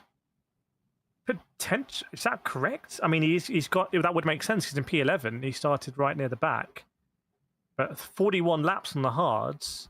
Well, hang on, maybe this Oscar strategy does make sense. And maybe George Russell is going to be, that's interesting. I'm focusing now on the George Russell to Piastri gap. Exactly, but Cadris12 says Russell now major favorite on the sports books. There we go. That's live. Is that live from Vegas, if I remember? Yeah. But keep an eye on that Piastri score. I'd like to see if that's getting more realistic as well. And Ocon hasn't pitted, Sainz hasn't pitted, Bortoletto's not pitted, Gasly's not pitted, which would explain actually that team orders. Yes. And the two drivers who have pitted twice are Max Verstappen and Kimi Antonelli. Yeah, and I'm just fascinated. What do you do if you're George Russell here? Do you go to the end? Oh my, this is actually incredibly fascinating. Do you go to the end and try and stave off Oscar Piastri? Or do you box? His tires are 4 laps older than Piastri, so that's not a crazy differential, but it could be towards the end. Maybe he's pushed to get that gap from Max, which I was kind of praising him for. This is going to be very interesting. I know George Russell has tried to go long at races before, and it hasn't always worked out. But Kireth, if you're in that seat, what do you do as George Russell? If I'm in that seat, I want to stay out because I'm leading the race, and I just want to back myself, and I want to know what time I should do lap after lap that's going to see me to the end. That's what I want to do if I'm in that seat. If you're going to box me, I want to know that you've really thought this out. And do I need to attack? Do I need to overtake every lap? You know, that. But if I'm in first place and I put it on pole, ideally I want to go lights to flag and kind of stay out there. But, you know, and just to expand your question, would I want to hear what Oscar's doing? Probably not. I just want to do my own head down. Own thing. Yeah. Yeah. And these couple people in between, Norris, Leclerc, need to pit so Kimi can get back up there and maybe be of more help. Yeah. Podcast saying Russell's probably the only one who can go to the end because of the clean air when leading. Well, Piastri's also kind of in clean air. Was that a box I saw? I think I saw a box on radio. In pit. Here he goes in. Wow. Russell's diving into the pits. Have they given this to Oscar Piastri? If Piastri, sure, I mean, people are going so long who started on the hards. I mean, so tell me, when you hear on the radio Piastri saying he sees a small band, slow stop too, 3.3 seconds for George Russell. Just keep an eye on Verstappen here, just in case Verstappen's. Oh boy, nope, George is going to be okay. He's good. Wow. I mean that's you can get past that graining phase as the tire compound moves around, but it's not. in anything, it's a distraction. You'll be looking at it. The team's asking you, how's it doing? You're looking at your outside tyre maybe as you're trying to go through a lot of left-handed chicanes here or on the exit. So, yeah, it'll be interesting on the radio. But this is where Oscar is a cool character. You feel he's going to be cool in the cockpit. And as Emily Selleck was saying, that helps. Got that emotional intelligence. We have a question from Michael in the chat. What do we think the odds of a tire blowout are at this point? I don't think it's one of those. Yeah, that would be like if there was a red flag and the medium people all changed for the hards on like the first lap, then you'd be going into the unknown. But here, I think that scenario isn't going to happen. I think all of the zero stoppers right now are going to change onto the mediums, but I don't know. It's always a chance. We saw Alex Albon's whole left side pod explode yesterday. We did. See this slower stop. Ooh, looks like the back left. Let's have a look here. It's still insanely quick, but in these standards. Yeah, the back left. Oof. Just a double go at it. That's a second. Oh, you can see him banging the wheel gun. And Toto is. We don't know. I wouldn't want Toto if I'm doing his lectures and he's marking my homework and I have to go and see him. So Toto, how's my mark? I'll be winding myself up there. Exactly. All right, well, we've got McLaren 1-2 leading the pack right now. Norris is still on those mediums, less than 3 seconds behind Piastri at this stage. Is it fair to say we might have 3 strategies in the top 6 here? So, yeah. We've got an Oscar radio coming in. The car is getting harder to drive. There is degradation, but not really graining. Okay. Could be good news for George. Yeah. Could also, if there's no graining for Oscar, just a natural degradation, that might be easier to manage. But what do you think he means by cars getting harder to drive? Well, as there's more degradation, less grip available on the tyre, he might be sliding more on the exits. He might have to point it in a little bit earlier, which can compromise. In fact, he is boxing. He's boxing. Okay, This is good for George. So I said there were 3 strategies. Now Piastri's on the same strat. But Charles Leclerc and Lando are on different strategies here, actually. And they are going to inherit first and second in this race. But surely... Well, can Leclerc technically go to the end here? No, he's gone hard. He started on hard, so no. So Leclerc needs to pit. Lando, he's not going to go to the end of the mediums. So they're both going to need to pit. Whoa. As Aston Martin has squeezed out an Alpine there by the Wall of Champions. Just checking, that'd be probably Stroll and Gasly. Sounds like them having fun at the back. So Piastri is coming into the box. Question from K Drisk 12. Is this track uniquely fit for Russell or his car? I think one thing we heard coming into the weekend, although it doesn't look to be cold there, but the colder weather in Canada has favored the Mercedes, it seems. But what do you think, Kireth? What do you think about the Mercedes at this track? Because with Kimi and George up there, it really seems to be performing well. I think it's a great track for George. We've seen that. And we spoke yesterday about the guide he gave to Dorian and he just looked so comfortable giving that guide. I think he really enjoys this track. So I think it might be a little bit of a George thing. But Kimi as well in P5 right now, as Hamilton's exiting the pits. 2-second pit stop, the quickest we've seen all day, I think. That is very quick. Good job, Ferrari. Yeah, so CJ is telling us it's 77 degrees in Montreal Fahrenheit, so that is hot. Yeah. And I think it was going to be Stroll going to be investigated for forcing Gasly off track. Stroll absolutely sent it into the hairpin, which was a great move. That is a fantastic move from Stroll into the hairpin. Gasly was then behind him going down the back straight. Stroll went defensive to the inside. Gasly went to the outside. And Lance squeezed him a little bit in the braking zone. So Gasly had to put a couple of wheels on the grass. Was he left a car's width? No. Was he entitled to a car's width? It's a slightly different question, perhaps. He wasn't fully alongside. He kind of had his rear wing alongside Stroll's rear wheels. Sorry, his front wing alongside Stroll's rear wheels. Liam Lawson doing some mad strat here in last place. Last place on the mediums. Yeah. And Lando, defensiveness from Tsunoda on Hulkenberg. So they're really fighting for those last championship points. But Lando's going to come in. Where do we think Lando's going to come out relative to Piastri? I think it's going to be quite a way behind. Yeah, he'll definitely be ahead of Hamilton, but several seconds behind Piastri, I feel. It's a short pit stop here because you miss the last corner. And you also miss turn 1 and turn 2. Maybe if CJ can throw up that track map, we can have a look and see. Good job, Ferrari. When did you hear that last? Yeah, that was a great stop. So you can see here the pit lane. There we go. You just cut the Wall of Champions and you cut turn 1 as well. So it's not the worst pit lane in the world. We've got Lando a new race leader, Charles Leclerc. What's Lando gone on to here? What tyres is he on? He's gone hard, mediums, and what is it now? I'm trying to see.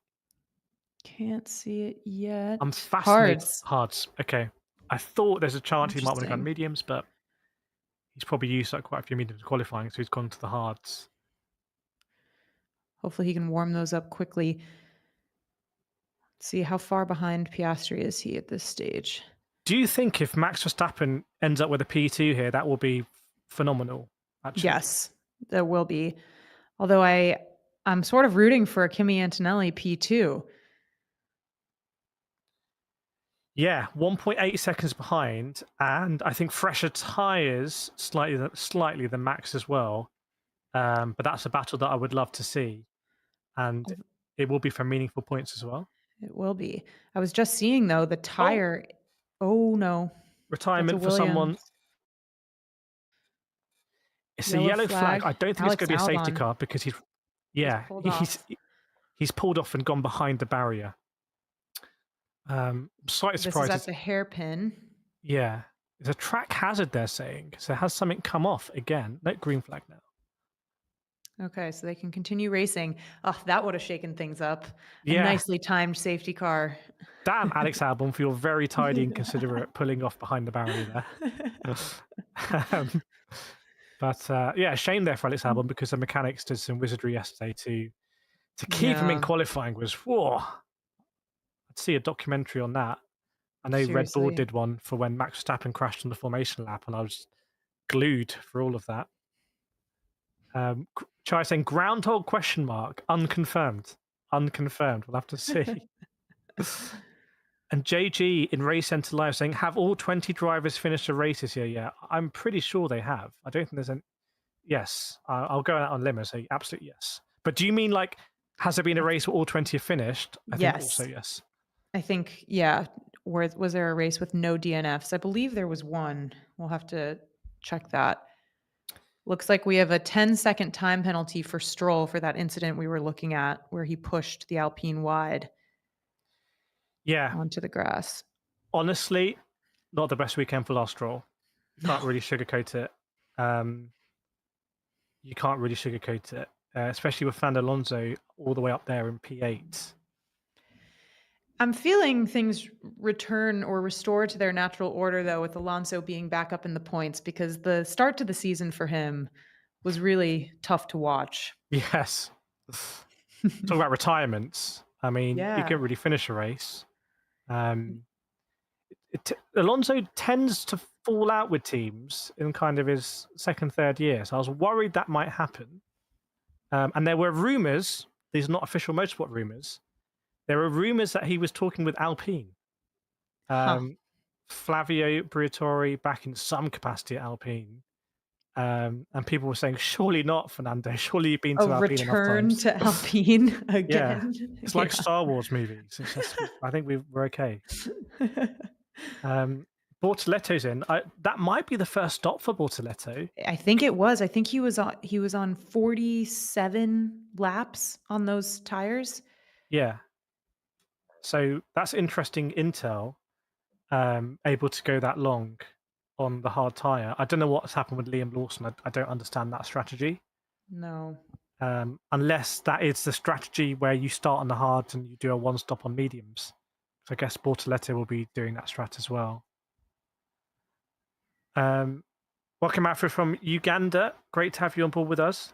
Let us know. Let's do another check in all the chats. Let us know where you're watching from, because it's cool that we've got Alfred in Uganda. Yeah, Albon just pulled off there. We have Izzy Lover in the chat saying there are too many blue teams. What color is missing on the grid? Good question. I think yellow. It's always nice to have a yellow car. Yeah. We do have pink. We have orange. We have red, blue. What else are we missing? Yeah, Frederick saying I was hoping Felipe Drugovich be on track.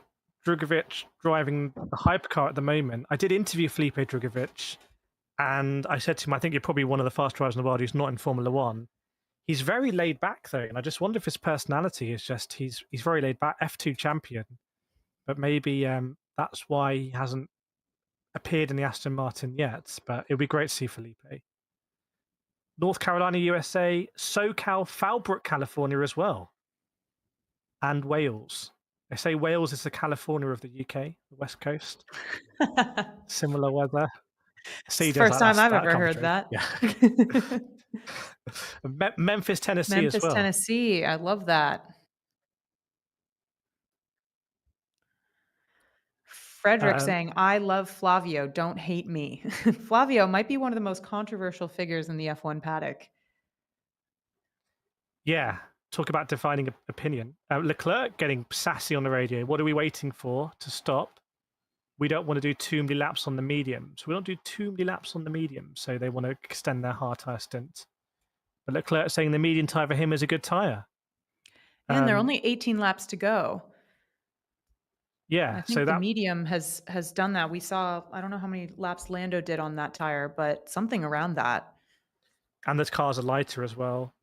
Might be a little bit cooler as well since the race started. Lance Stroll's in the pit, and I've got a red exclamation mark. I don't know what that means.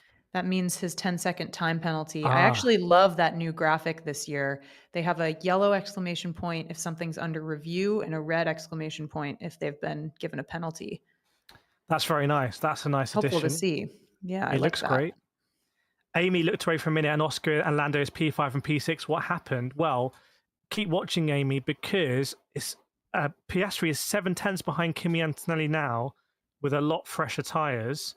I have a feeling Piastri is going to get past Antonelli here. And then what is the gap to Verstappen? That's going to be interesting to see.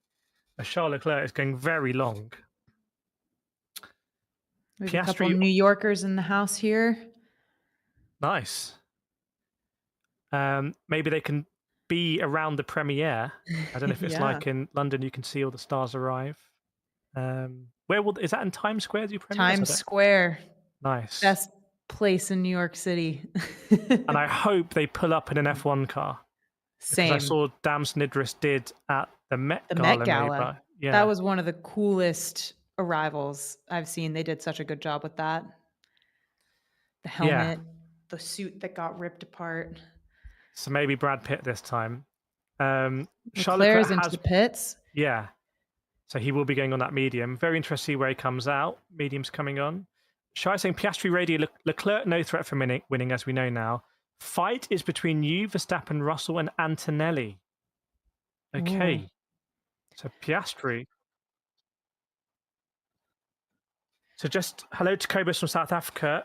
I'm watching you, nice folks. Thank you so much for joining us. And it's another opportunity for the quiz questions. So remember, motorsport.com/RCL to be able to take part in these. And it's for that big Las Vegas getaway experience for you and a friend. Oh my goodness me. This is like A-levels in the UK. It is part of Toto Wolff's course here we've taken them from. Okay, good luck, everyone. If you win this prize, you're going to really deserve it. And the rules are in the Race Centre Live as well. Just a reminder that it's flights, hotel, and the race weekend for you and a friend. So that is awesome. And as you're answering these questions, pop in the chat who you predict to win this race. We've only got 15 laps to go. We haven't spoken that much about Paddock Project yet in the race, Tiggy. I just wonder, like, in the Paddock Project, you see here Russell, Verstappen, Antonelli, Piastri, Norris. Is there a fan favourite in that top 5, or is it distributed? I think we're pretty distributed, but like I was saying, McLaren is definitely a big favorite. I think people are really excited for either Oscar or Lando to hopefully win a championship this year, just given it's their best shot so far in their careers with the car they have. But people are all over the map. We have some Verstappen fans, we have some Russell fans. People are really big fans of Kimi Antonelli. I don't know if people have watched the Seat documentary, which is about Kimi, but it's amazing. Highly recommend watching that if you haven't. Just an inside look into how Kimi got that Mercedes seat and what it meant to take over from Lewis. I think it's awesome that it is, because back in the day, perhaps fanship was kind of concentrated sometimes into like a couple of drivers, but now, because we know all the personality of the drivers, you can really choose a favorite that you like, not just in the car but outside the car as well. And I think that's makes it richer for the support. Speaking of which, Piastri and Antonelli is happening right now, the battle. Basically, Piastri trying to get past Kimi, and let's see what happens here. Lawson's going to retire the car. So, oh boy, my goodness. Yeah. Not a great showing from him. Yeah, will join Alex Albon in the retirements. We are getting to that part of the season where teams might be thinking about changing parts on the car and tactical retirements, which I'm not a massive fan of intrinsically, but it makes sense. Yeah, I like to see people finish the race. Yeah, that feels like in the spirit of things. But here we go, Piastri chasing. Oh, no, I think there's a bit of traffic as well. There is. There's Red Bull traffic in the form of Yuki Tsunoda, I think, unless that's Verstappen. No. It's Verstappen, yeah, it must be Verstappen. So Wow. basically, Piastri is super close to Verstappen. Is Hadjar going to get out the way of... No! Oh, that's not good for Piastri. Going into the last corner, Hadjar got out of the way for Kimi, but not out of the way for Oscar Piastri. Piastri's not going to be happy about that. Will we see any radio about it or not? That will be interesting. Knowing Oscar, probably not. So this battle is getting drawn out, and with about 13 laps to go, 14 laps to go, Piastri is a driver to watch, because Piastri is, and CJ is better than Mass here, but I would say about 6 seconds maybe off the lead or so. So keep an eye on Piastri, basically. And the gap from Verstappen to Russell is 1.6 seconds now. So there's still a fight up at the front. I think this could be, and you know me, I never hype stuff up if I don't think it, but I think this could be quite an exciting end to this GP. Russell leading, Verstappen 1.5 seconds off, Antonelli in third, 1.5 seconds off, Piastri 1 second behind him, Lando 1.5 seconds behind him, all on the hard tyres. Am I dreaming, or is Lando Norris on a decent set of tyres here? Yeah, I think has the freshest tires, no? Yeah. Beetled in Race Centre Live saying time for Oscar to shine. I really want to know who you think is going to win out of those top 5 drivers. I am fascinated. I just wonder whether Lando can win from here with 13 laps to go. Ooh, that feels like a tall order to me, but it's never count him out. I'm not exaggerating. This is one of the most exciting races in Formula 1 for a long time. We have 5 drivers with 3 different manufacturers and 1 Red Bull because for reasons. But yeah, this is going to get super exciting, I think. Yeah, with the top 5 all on the same tires. Then we have Leclerc about 12 seconds back on the mediums. But let's not forget about Ocon and Hulkenberg here in P8 and P9. Ocon has gone really long on that first stint. Has he boxed yet? He has boxed. Now he's going into the pits just as we say that. And so Hulkenberg pops up lots of tyre whispering going on there from Esteban. Yeah. Tyre shouting more like, stay alive. Don't give up on me. I will you not to degrade.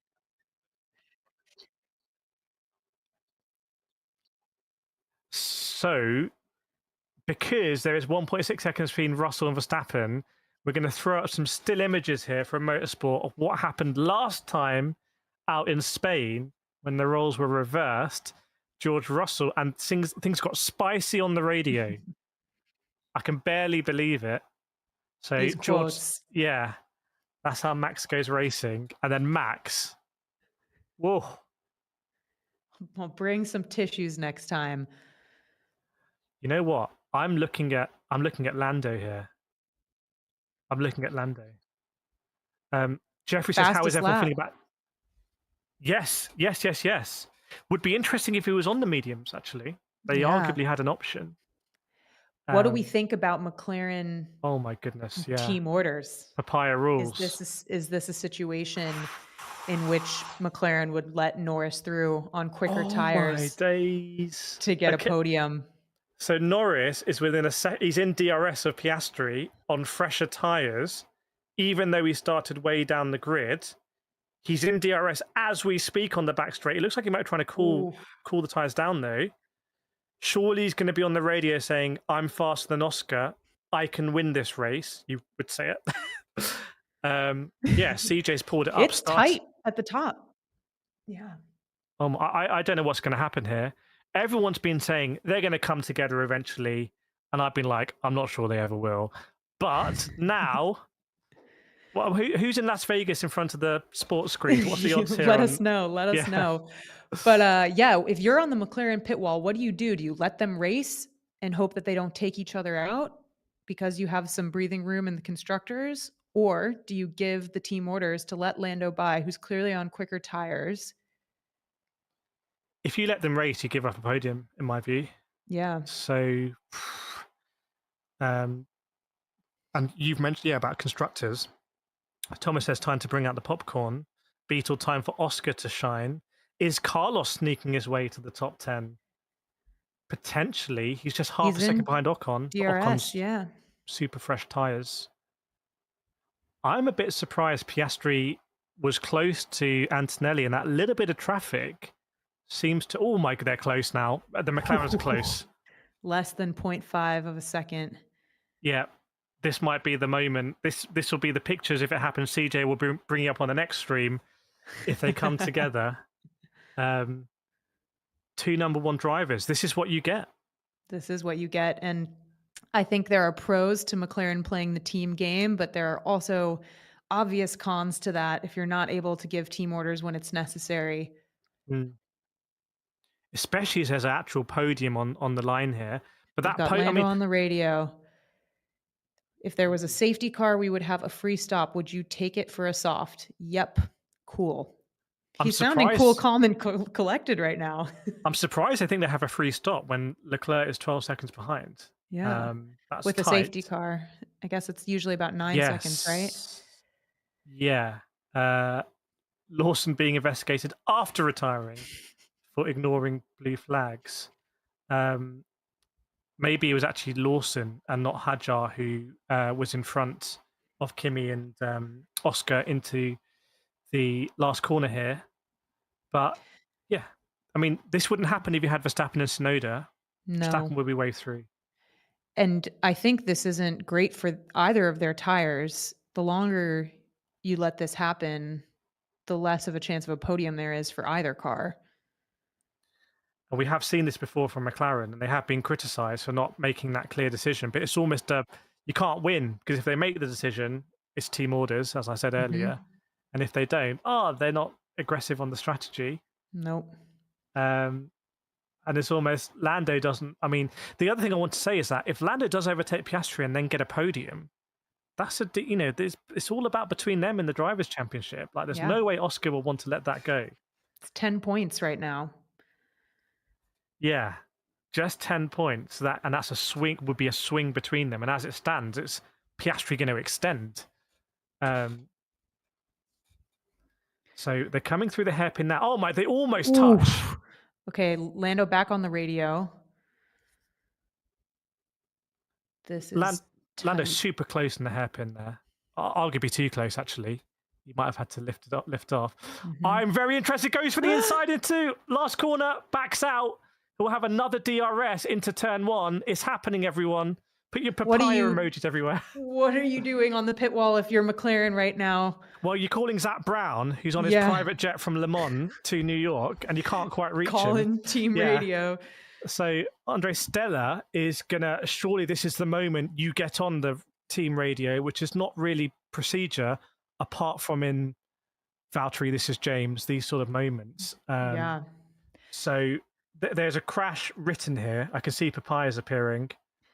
If Lando does go through, how much pace do you think that unlocks for him? Do you think he has a fighting shot at a podium with 6.5 laps to go? I think it's too late. I think it's too late. I think they should have, if Lando goes through, they should have done this 4 laps ago. So, you know, let them fight, I think. Godzilla, let's go. It's going to happen again because they come out the hairpin. There is, they're catching one. It looks like they're a bit closer to Kimi, but I'm not seeing it on the standings. But visibly, it looks close. They're within DRS range. 0.9 seconds Piastri is from Antonelli. 0.45 seconds. Oh my Norris goodness to Piastri. me. This is wild. This is. I know it's for P. We know Verstappen is going to be marginal on tyres as well because Verstappen has been the earliest driver to pit. So there are potential big prizes to be won here. And we've got 2 McLarens chasing after Kimi. This is good for Piastri, though, now that he's within DRS range. He can use that. Yes. Oh my goodness. I have goosebumps genuinely for this. This is going to be super exciting. And I'm not seeing any radio come through to the McLarens. It seems to be that it's crickets. Let them fight. Yeah. All right, pop in the chat. Who do you think is that third podium spot between Antonelli, Piastri, and Norris? You saw a lot of support for Kimi earlier. He's going to need your support right now as they all go into the hairpin. Lando this time, arguably not as close, but actually a better exit. And he's half a second behind Oscar as they go into the back straight. Almost, it feels like Kimi's just giving Oscar DRS. I know. Beetled is crying papaya tears. I feel that right now. So Oscar needs to. Well, Oscar doesn't. Well, Oscar should get past Kimi here, but does he more want to keep Lando behind him for the championship? It's an interesting one.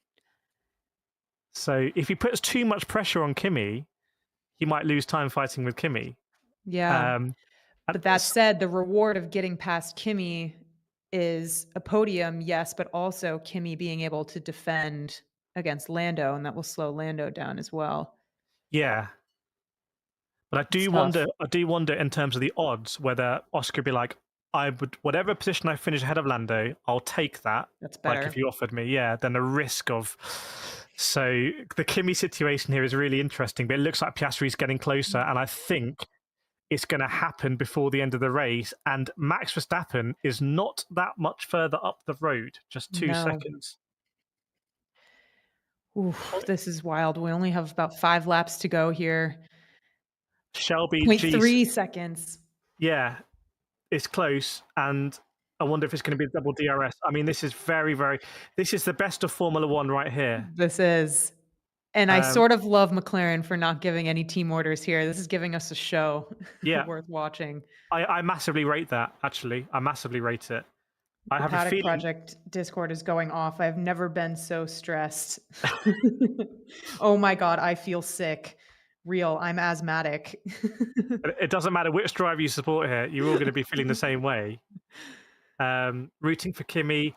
Doesn't seem like Oscar will pass Kimi. Maybe Lando will do it, or Lando's got to get past the other McLaren. And the Stan saying this race is so dramatic. Yes, it is. And CJ's got you covered on the leaderboards there. You can see just how close it is. 1.4 seconds between all of them. Let's keep our eye on the hairpin. Oh, Lando sends it! It's happened. It's at happened. the hairpin. But Oscar side by side on exit. Side by side on exit. It's going to be side by side. It's a drag race. Who's got DRS? They both got DRS. They both got DRS side by side. They're still going side by side. Into the last corner. I think Piastri's got it. Piastri emerges ahead. Oh my God. But Oh no! my Oh God! no! Damage! No! Oh no! And that's it. Big That's crash Lando. for Lando. Big crash for Lando. Was he squeezed? Lando is my out. Yellow God. flag. I think this is the race probably done because safety car inevitably.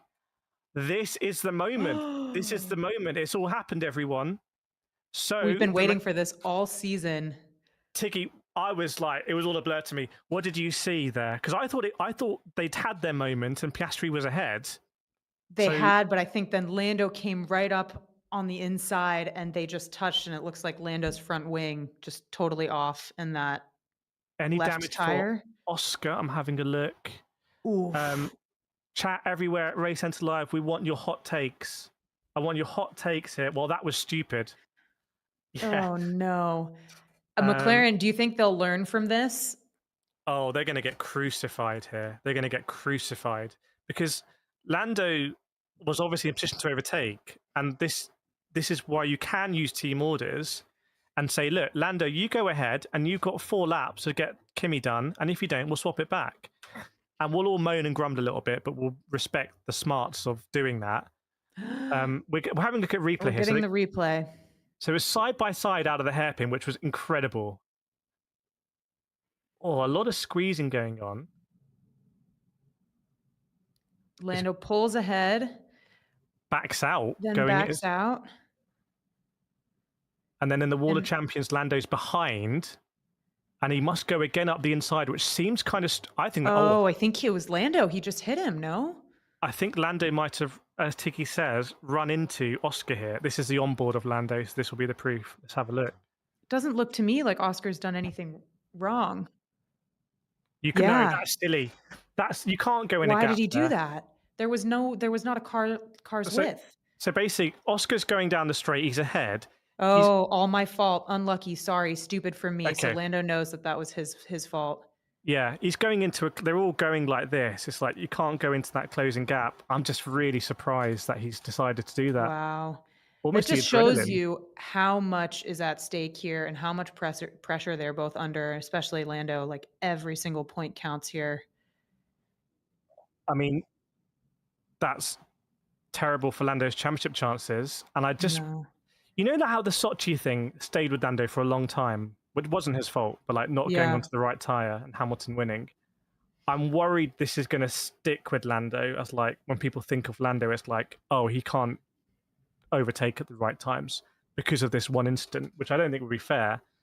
But that wasn't. Oh, there's a replay. So Oscar had to come in, I guess. Did he have damage? No. Oh, an unsafe release for Oscar. Oh my God, is there a tire not on this properly is or a something? disaster for McLaren. Yeah. McLaren are going to get destroyed here, I think. It's a safety car anyway. Surely we're going to finish under safety car. I'd be amazed if we don't. Piastri's now he's still in P4. Still in P4. But he was coming out with lap traffic, I guess. But that wasn't unsafe. Unless it's not unsafe because there's so much pit exit ahead of McLaren. But he was brought out at the same time traffic was coming out. They're going through the pit lane now as well. Because of that debris. I just don't see that this race is going to finish on the green flag. It's not going to restart. The real winner here is Kimi Antonelli. Yes. 2 papayas breathing down your neck.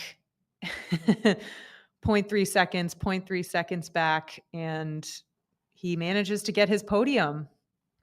Let's take some of the feedback here. Mike saying loving the visual aid. Yeah, just to explain, it was just Oscar was at this kind of angle, just ahead, but not wanting Norris to go into that gap. But Norris kept going into that gap. If that was between drivers of different teams, I think that you would be looking at an investigation, a penalty. Beetle saying this is going to be such regret on McLaren. What a waste of points for no reason. Emmy, what was Norris doing? There's no gap. What's going on in the paddock project right now, Tiggy? Is it on fire? It is on fire. Oh my gosh. You know it's not good when the driver keeps their helmet on. I think they're referring to Lando. George aggressively braking under safety car and Max not happy about it. Now, I wouldn't be surprised if there's fun and games there because they know it's going to finish under safety car. Yeah, Russell's trying to catch him out Verstappen there. just overtook me under the safety car. I think Russell's trying to he's trying to catch him out. In fact, that's a bit naughty. That's a little bit naughty. I know I've done that. You do it in karting because you know if they go ahead, they might get a warning, and then that might be another warning, and then they're on the last warning. But that's my view on that. Wow. This is absolutely massive. It's crazy doing it live because we've seen it happen, but this is the massive story. Massive story. We know Emily Selick is down there. Will give us all the lowdown for sure. Absolutely.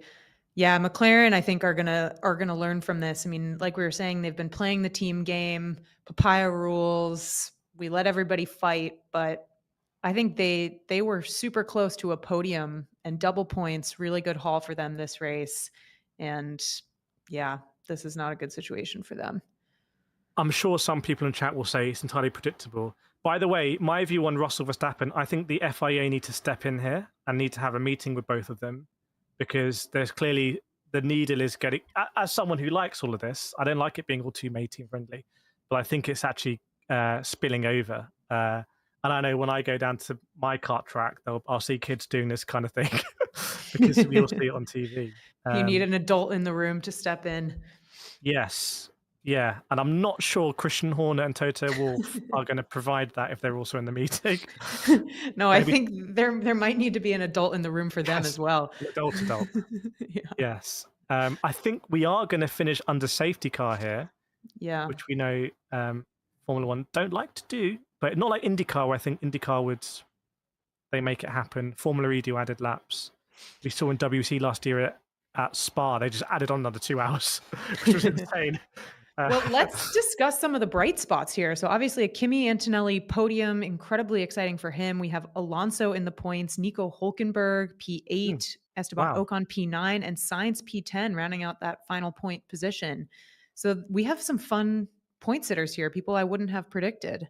Yeah. Alonso, Hulkenberg, Ocon, Sainz, great stuff. Albon loses out, although technically you understand. Lawrence loses out. Hadjar, unusually low for Hadjar. Shame Sonoda with that penalty because you just feel like he would have probably got up into those points. And the Ferrari's being saved here a little bit because they get bumped up a little bit, and Hamilton not finishing ahead of Leclerc again is going to be difficult. But we are going to finish under safety car. However, I wouldn't be surprised if they don't investigate this issue between Verstappen and Russell on safety car, but then they speak about privately. Yeah. But that is a checker flag, Tiggy. That is the Canadian Grand Prix for you, folks. Yeah, I think the safety car might have technically pulled in, so the shot is right. We're seeing a very happy Toto Wolff in Mercedes garage. Bradley Lord, the head of communications for Mercedes, looking very happy. Do you think fans are bored of Russell domination, Tiggy? You heard it here first. Breaking news. Bored of George Russell domination. And I reckon Russell's going to drive super slowly and make sure Verstappen's behind him and seeing all the stewards. No, I think he's let Kimi go ahead of him. Yeah. Yolanda saying, yeah, go on, Kimi. Beats and Tiggy, do we get a bingo on, I guess, the paddock? I need to check that. So for every race, we do a bingo card, and we have yet to get a bingo this season, which is just a line across, any line across. But I'm going to check that right after the race. So that line across would have been Alex Albon retires, Lando Norris crashes out, Esteban Ocon gets into the points. So didn't have those on the bingo card, I don't think. All in one. George Radio. Wow, good for him. Yeah, you have been calling George all weekend. I'm happy for him. It wasn't cold weather, but I was expecting that to help Mercedes a bit. I thought after the last two races, they would come back with a vengeance after their great start to the season. And here we are. Yeah, fastest lap of the race as well. 1:14.1. Maybe CJ can pull up the race fastest, which I think is a 1:13, if I remember. See you, Yolanda. And Frederick saying, when I went karting the other day, I found myself weaving up. I mean, I actually do weave up. I also slam on the brakes. It does make a difference for me. So you can tell yourself that as well, like legitimately next time you're karting. But yeah, 13 dead for Valtteri. So we know it was a tyre managing race today. One of the highlights here, so both George and Max let Kimi go in front for his first podium. And someone in the Nice. Paddock Project chat says, when the divorced parents show up for their kids' graduation. Oh. I love that. Antonelli, maiden podium in Formula One. The first, but certainly not the last for him. I think we'll have a lot more coming for Kimi. What a race. Sorry to do my own pit stop there. Wasn't a 2.2 second. Would have lost some positions. Yeah, that is awesome of them for Kimi. But also Max and George on the podium and in the cool down room. We're going to get the reaction. I can't wait for the cool down room. Yeah. It's a good one. I just want to take us back a little bit, Tiggy, to this moment between Lando and Oscar. It felt like Lando was going to get it done, but that was not the right way to do it. Like, he could have he had everything in it. Time was on his side, because ultimately, if he didn't get through, he could say to the team, hey, look, you should have let me through. You owe me one. Yeah. I'm surprised we didn't hear that on the radio. And like we were saying before, I think it just shows how much Lando is under pressure, how close and tight the championship battle is. But yeah, that was just a misjudgment. There was no gap there for him to overtake. And yeah, I mean, I hope Lando will learn from that, but I also hope McLaren thinks hard about what to do in that situation, because when you have two number one drivers, the situation is going to happen more than once. Yeah, many people, it has happened basically. Chad, how many drivers get a podium in their very first season? It's a great question. Kimi is doing phenomenally well, I think. His rookie record is actually genuinely insane It's against incredible. all rookies. Yeah. George hit the T-pose again, of course. Can't miss an opportunity. Shakes hands with Max, but you know what it's like when you shake hands. Yeah. Oh, and it's a great, all the Mercedes celebrate together. I love this for them. Mercedes deserves this. Bono deserves this. Oh. Yeah. New protege for Bono. Yes. It's awesome pictures. Bono is a legacy builder. Yeah. And George is super happy about this one. Lights to flag. Oh, how sweet is that? So fun for them to be able to do that together. Yeah. Octave saying hope George Russell wins WC. Long shot, but not 100% impossible. He was always there or thereabouts. Depending on what happens with the McLarens now, because ultimately, Tiggy, they didn't have the clear pace here above everyone else. I mean, that's obvious. No. Can George Russell by brute perseverance? And is that why it's worth the needle with Verstappen? Because it's genuinely on the line for him. I wonder. Do you think it's genuinely on the line for him? It absolutely is. We're still early in the season. You never know what happens. If we think back to this point last season and where McLaren was, they were just kind of starting their charge. So there's a lot of time left. And if Mercedes can keep it up, I think George definitely has a shot. One thing I wonder is how Lewis is feeling right now, having left Mercedes and being in a car that just does not seem to get along with him. Yeah. I guess eyes on 26, but I agree. But maybe Kimi would have gone somewhere else. BCR saying, good evening, reminds you of Button and Hamilton 2011. I agree. In that race in 2011, there was a similar moment with the McLarens that almost took Button out the race that he later won. And it almost does remind me again, like Button and Hamilton were like number ones at McLaren. Mm-hmm. We saw when Fernando and Hamilton were at McLaren, Fernando was a clear number one. That didn't work. So it's when Fernando and Jensen were there, they were both number twos really, because the team wasn't that good. How do you do it at McLaren? It seems impossible.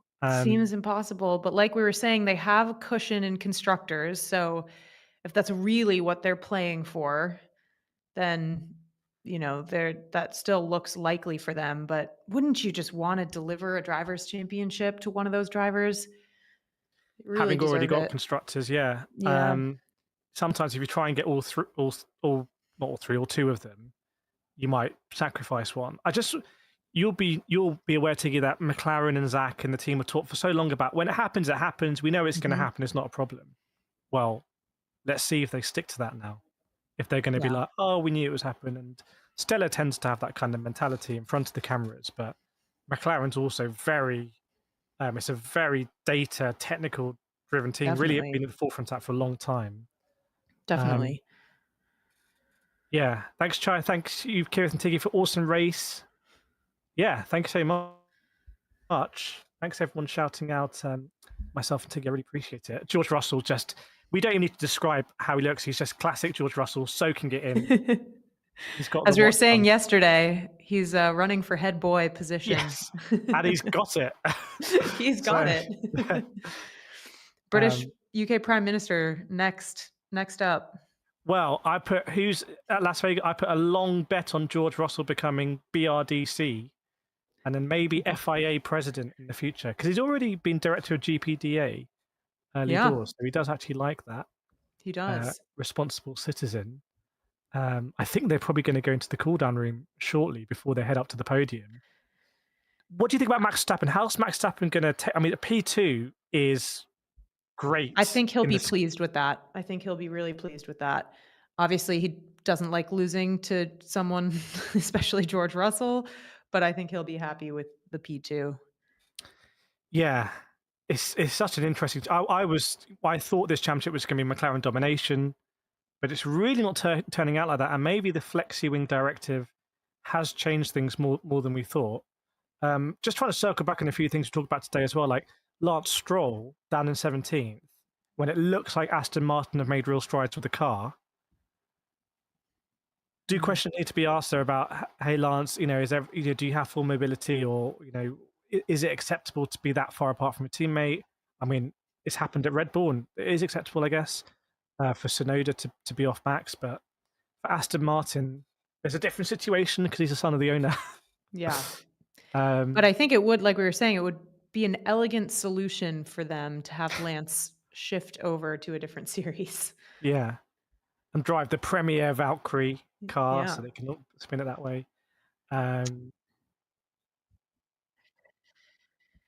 CJ just reminding us that the penalty points come off for Max. Is it at Austria? So he's got one more race after Austria. Yeah. So I think June 30th it is. So he does have to get through Austria cleanly.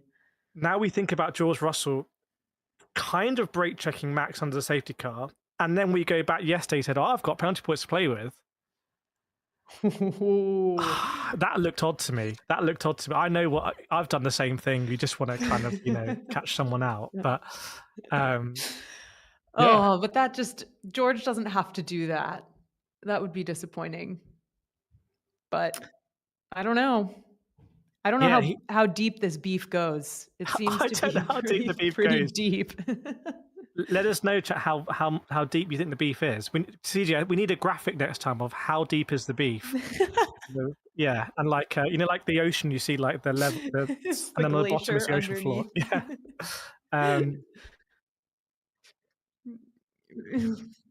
Yes, there we go.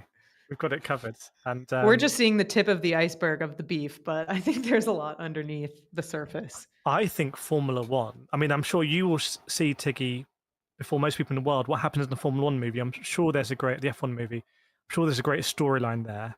Yeah, you would imagine. But this is another real storyline that I think F1 would love to emphasize, a bit like we saw with Max Verstappen and Lewis Hamilton in 2021. That was an incredible season, like all-time great season.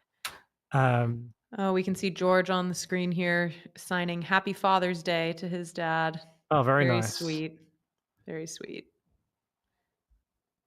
Yeah, Happy Father's Day to all the fathers watching. That's a nice message. And it's going to be nice to see them on the podium, Kimi and George as well. Yeah. They can focus on each other, so George doesn't have to think too much about Max. Yes. I do want to...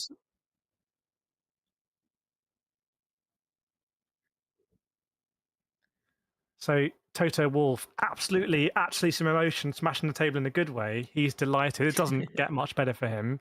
But a reminder that Race Centre Live is back for the British Grand Prix. So that's July the 5th, 9:30 a.m. EST for qualifying on Saturday, 9:30 a.m. EST for the race also on Sunday. That's the British GP. George Russell is going to be very heavily supported there. Mercedes won there last year. So if George Russell wins at Silverstone, we'll have to do some maths on the leaderboard. In fact, yeah, he's on 136 points. Verstappen's 155, Norris 176, Piastri 198. So that's how it is at the top of the standing. So he's just there, isn't he? Like He is. You can't really afford to lose. And then, you know, Barcelona as well, it did work out well for him, actually, as he was saying. Did, yeah. Mercedes looking good so far. And again, if Kimi can be up there, similar to how McLaren has two top drivers up there helping each other out or sometimes hurting each other, but if Kimi can stick close to George, I think they can work together in a lot of races, which is helpful. We'll just give our final thoughts as the drivers are going to see right now what happened with the McLarens. Verstappen's leaning back, laughing. George is laughing. They haven't seen it yet. Kimi's loving it.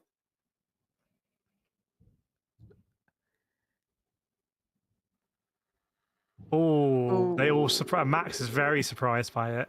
I have to say, I think they're probably like, why would what was he thinking? George is scratching his head, literally.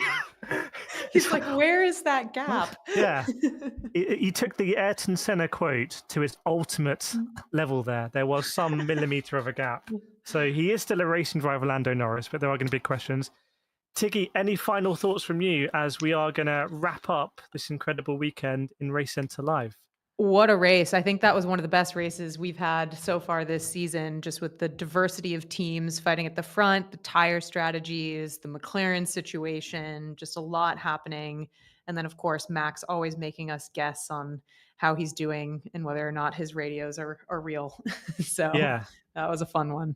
I love this role from Max. I think we've just been blessed with a amazing finish to a race. We said earlier, I think, I wonder if they'll come together and that might help someone out. And it actually did. So thank you so much, everyone, for joining us in Race Centre Live. Thank you so much to Motorsport for all of the graphics. Our producer, CJ. I see Frederick in the Discord actually seems to have a Valkyrie, which is insane. Hopefully you can take us for a ride. And I've personally really enjoyed it. Thank you so much, everyone, for your support. Motorsport are looking for your feedback. So any feedback on the experience, put it in the chats. They'll be looking at it as we keep trying to improve it. And we'll see you at the British GP.